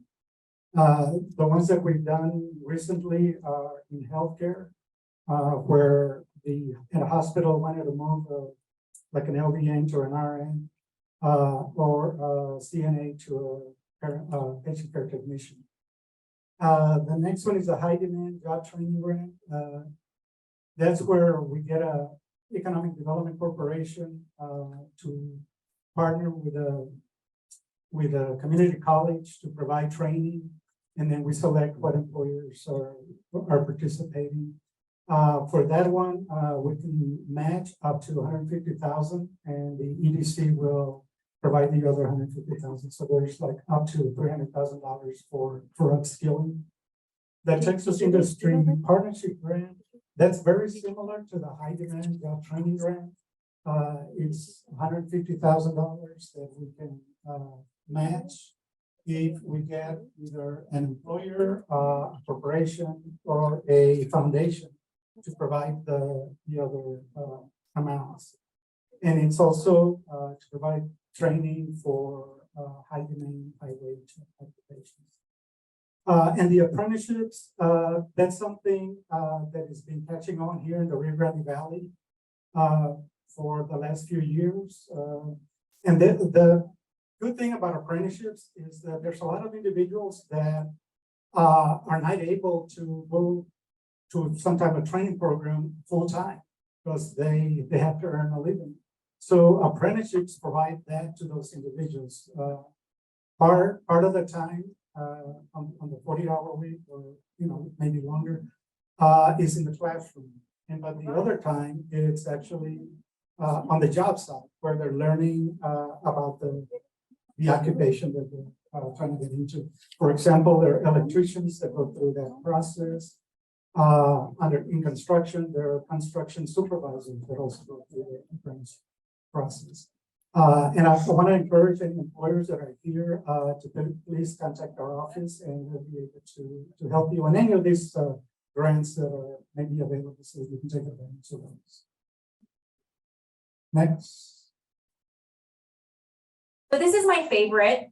This is what we call a hidden gem, and we don't like it to be a hidden gem. So please spread the word: job retention services. Job retention services is a really special program under the vocational rehabilitation services because it helps your qualified employees already that might be facing a medical diagnosis that is causing a barrier in being able to either maintain their job successfully. Maybe their production has, decreased. Maybe they're having, maybe they can't walk anymore as fast as they used to. The production rate has slowed down significantly. And so job retention services through our agency really helps you maintain those already qualified individuals to help them continue working and you not lose that valuable employee. The last thing we want is for you to lose somebody that has been such a wealth to your agency and have to go out there and look for another qualified employee? How many employers here, I've heard all the time, that it's so hard to recruit individuals to work. They always say, nobody wants to work anymore, or nobody wants to get a job, or nobody's applying for the services. What if we come in and we say, well, let us help you maintain your already current, individuals. Should there be a medical barrier that's causing those impediments to having them succeed in their current employment? Not only do we help with that, but being able to help with these barriers also prevents permanent disability associated with an injury. So one of the things is a lot of our employers, they have workers' comp. What happens when you have an individual that may not be able to return to that type of job, or you don't have any other type of employment that matches their qualifications? You may have to let them go. Well, this is where we come in, because if you have an employee that is no longer able to maintain their job due to that medical barrier, then we can come in and help either retrain them or find them a more suitable type of employment. What if you have an individual that is not able to advance in employment because they were diagnosed with dyslexia at one point and they weren't able to pass their courses in college? This is where they can also come with us and we can help them advance in employment should that disability be causing a barrier. There's also many more that we develop great partnerships with SA Recycling. You have a lot of individuals that we help support maintaining their jobs successfully. We have also started a program with UTRGV and helping them as well, and with many other employers. So one of our tasks is really with job retention is helping you keep your already qualified individuals from not being able to leave due to that medical condition. So if you haven't connected with me already or don't know my name still, it's Vanessa. Please connect with me and let's see how we can help you and being able to maintain that qualified workforce. Next slide. These combined services, and I already went over the WIOA, but we do provide a lot of support services to make sure that individuals retain their employment or find employment.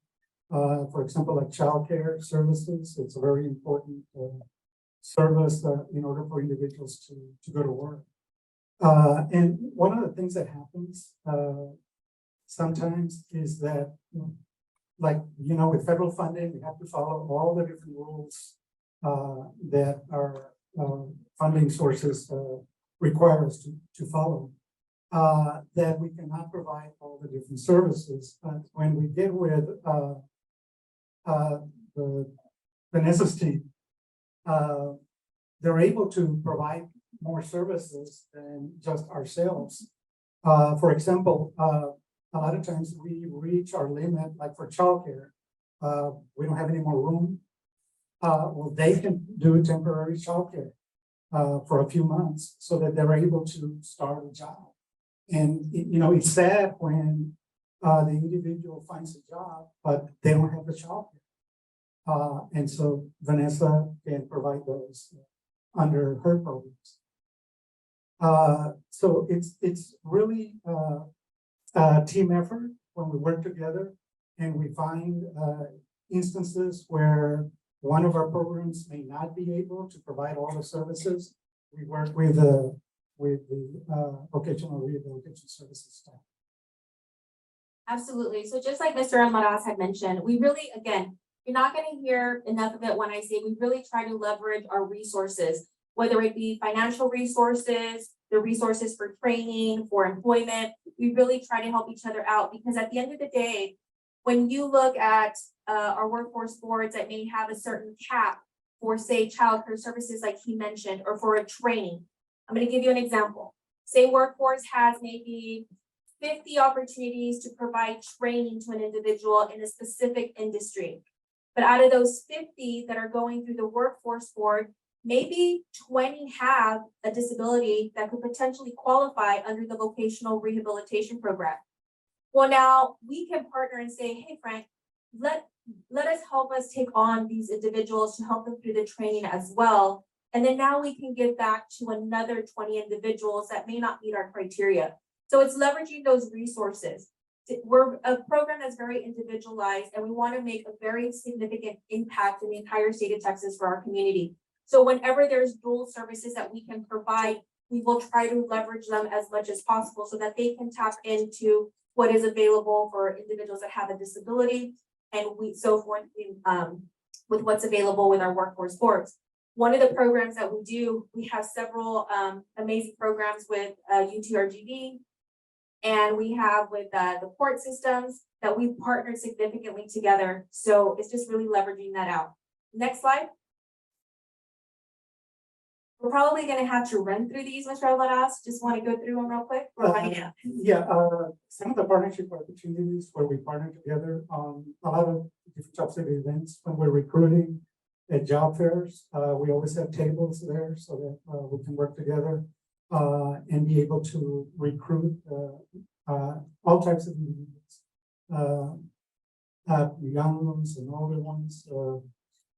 We do lunch and learns. Those we do primarily for the chambers of commerce and economic development corporations so that they're aware of all the different services that we can provide free of charge to the businesses. We co-present in a lot of different engagements, like something like this. We also do special initiatives depending on the. Normally, an employer will ask us to come in and talk about what services we provide, and so we do that to just partner together for those opportunities. Next.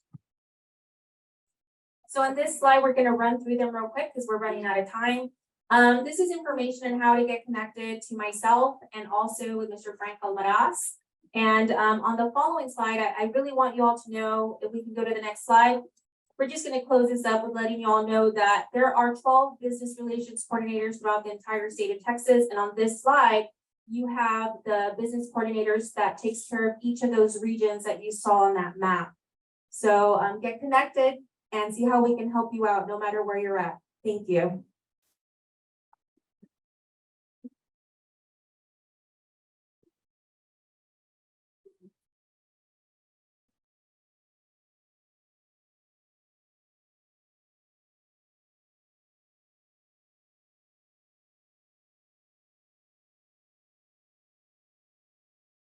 Thank you so much, Mr. Almaraz, and thank you so much, Vanessa, for that insightful presentation on VR. Coming up next, I want to introduce my boss, Mr. Ron Lucy from the Governor's Committee on People with Disabilities. He's going to start the thank yous. Well, thanks, but you got that backwards. We work for our committee members appointed by Governor Greg Abbott. Just a quick word about the Texas Governor's Committee on People with Disabilities. We are an advisory committee to the governor and to the Texas legislature. And we have 12 amazing committee members, Evelyn being one of them. And 7 of those committee members must be Texas with disabilities under the belief of nothing about us without us. I have the honor of thanking all of the hardworking people that put this event on today. And looking back to National Disability Employment Awareness Month 2022, we were already working on this year's event. Planning these events is not playing checkers, it's playing chess, and we're already looking for the 2025. First of all, a plug for next year. I hope that all of you will join us, get in a car, have a caravan, and drive up to Dallas for Big D Hospitality. That's where we're going to be next year in October. Thanks. I'd like to call up my staff to help me with the thank yous. I probably don't say this often enough, but I'm just so grateful for the Governor's Committee staff. We have Carolyn Santoff, Rebecca Lopez, Matt Dickens is back there in mission control. He doesn't have to come up here because he's keeping Zoom running. And Norman Kiki, who was our quarterback this year and helping to plan this event. Norman, if you want to join us. Norman, join us. He's a little. He's gonna be shy. He said I'm busy. All right. Okay, he's on his way. He's on. All right. This has been a tremendous partnership of the Texas Governor's Committee on People with Disabilities, Texas Workforce Solutions Vocational Rehabilitation, and Disability Chamber of Commerce of the Rio Grande Valley.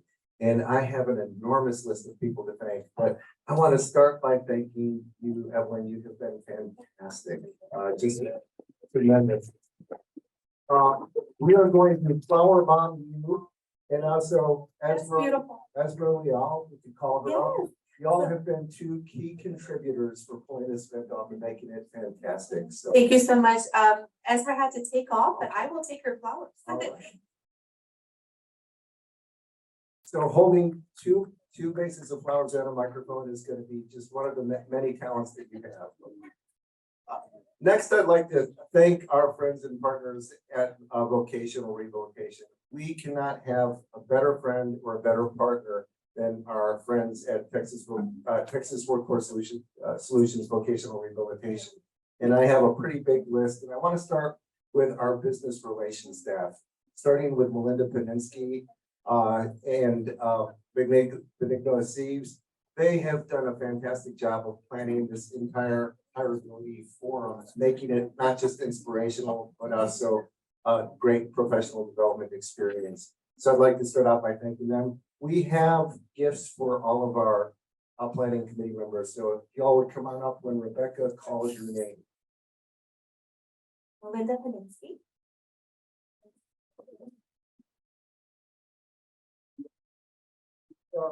Limited inclusion Lex Frieden Employment Award with Pelicans, and I do mean limited, so. Benigno Seves.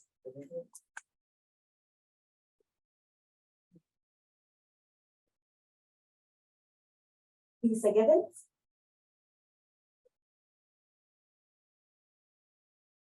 Daniel Prado.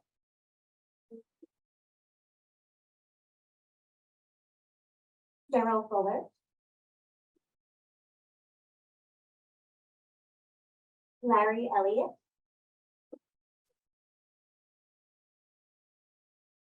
Dawn Natalina White. Hector Ovega.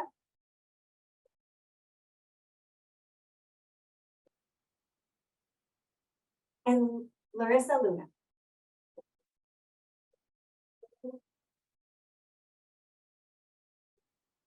Back to you, Evelyn. Thank you. Larissa's coming real quick.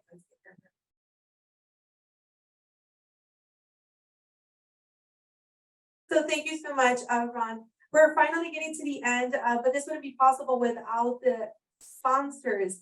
Oh my God, you love that background. You love the mariachis. You loved RJ, right? All of those things wouldn't be possible, and the great food without all these sponsors. So thank you to the city of Edinburg and Mayor Ramiro Garza for the welcome, Edinburg Chamber of Commerce, and their president, Ronnie LaRavi. Thanks to him, we have this venue. The gracious team and staff here at Edinburg Conference Center for helping us. Our all-in sponsor, the Driving for Success team. Thank you so much. Social Life Magazine, Kumori Mori, Golden Ice Cream, Materiales El Valle, Commissioner Eddie Cantu Precinct 2, UTRGV, State of the City McAllen, Hidalgo District Attorney Terry Palacios, Advocate Searching for Independence. Also a round of applause for all of our elected officials who are here with us today, please.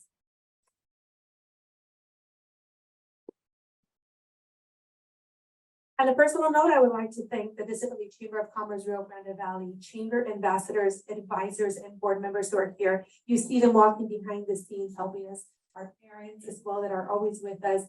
We appreciate the work that you do today and all year long. Last but not least, as I mentioned earlier, we want to thank our MC Tim Smith. Thank you for all of your unwavering support and dedication to promoting inclusion and opportunities for individuals with disabilities. And it's going to be interesting, but I'm going to thank our three husbands. The Disability Chamber was founded by three mothers of individuals who have autism. And so if it wasn't for our husbands, we wouldn't be able to do what we do as they hold down the fort when we're doing the Disability Chamber work. We are a 501c3. We're the fourth Cross Disability Chamber of Commerce in the United States. It's a nonprofit. And we have a revolving team of volunteers that really just push this mission. We've been approached by different states to help them found one. So we're excited to start working on that very soon. But very thankful to everybody. The whole reason we're here is for the Lex Frieden Employment Award. So we're going to just finalize this with a video from Lex Frieden. He's the chief architect to the Americans with Disabilities Act. So to close out today, once again, Dr. Frieden's work as the chief architect to the ADA, and the reason that we give this awards in his honor reminds us that people are much more than their disability. A disability is just one aspect of who someone is. Most importantly, an individual with a disability is a person with talents, abilities, and goals. To close us out, Lex Frieden. Hey, everybody. I'm sorry I can't be there with you today, but I did want to thank you for everything you're doing to help people with disabilities in Texas to be more independent, to have opportunities, to be able to support themselves and their families, to be full participants in our society. What we as advocates must continue to do is project ourselves as independent, self-confident beings. We need help, we need assistance. Many of us have attendants, but we ourselves should be empowered to speak on our behalf, to have others speak with us on our behalf. And those of you who are ombudsmen and who are parents and who are public officials should also speak on our behalf, but not for us, with us. People with disabilities have every opportunity that everyone else does. Sometimes we are frustrated as we try to reach our objectives by the environment, by barriers that shouldn't be there. We have the Americans with Disabilities Act. We should use the law. If you see something, say something. You can file a complaint with the Department of Justice. You can file a complaint with the EEOC. You can file a complaint with the U.S. Attorney's Office. There are lots of ways to get help if you are facing discrimination. But you can also communicate with your employer, communicate with your school, communicate with those who may be doing things that could be done differently, and they wouldn't mind changing their processes or changing their facilities in order to accommodate you. As people with disabilities, we should be spokesperson not only for ourselves, but for others, because there are some of us who may not be able to articulate as well as others what our issues are, what the barriers we face are like, and what we need to do in order to be full participating members in society. Most of us have access to public transportation. That's a good thing. That's a result of the ADA. We should have access to barrier-free living and homes, affordable, accessible homes. But we don't have enough housing in the community to accommodate people with disabilities. We need to work together to get more housing. We need to work together to ensure that there are personal care assistants available in the community who are paid a living wage in order to help us. We should be thankful to all of the people who have been in our lives, those who are advocates for us and with us, for public officials who ensure that we have equal opportunity by ensuring the laws are clearly stated and enforceable. We in Texas have a great track record of providing access to people with disabilities. In Texas, we made one of the very first architectural barriers laws of any state in the country. And we've done over and over again things that will improve opportunity for people with disabilities, but we have a long way to go.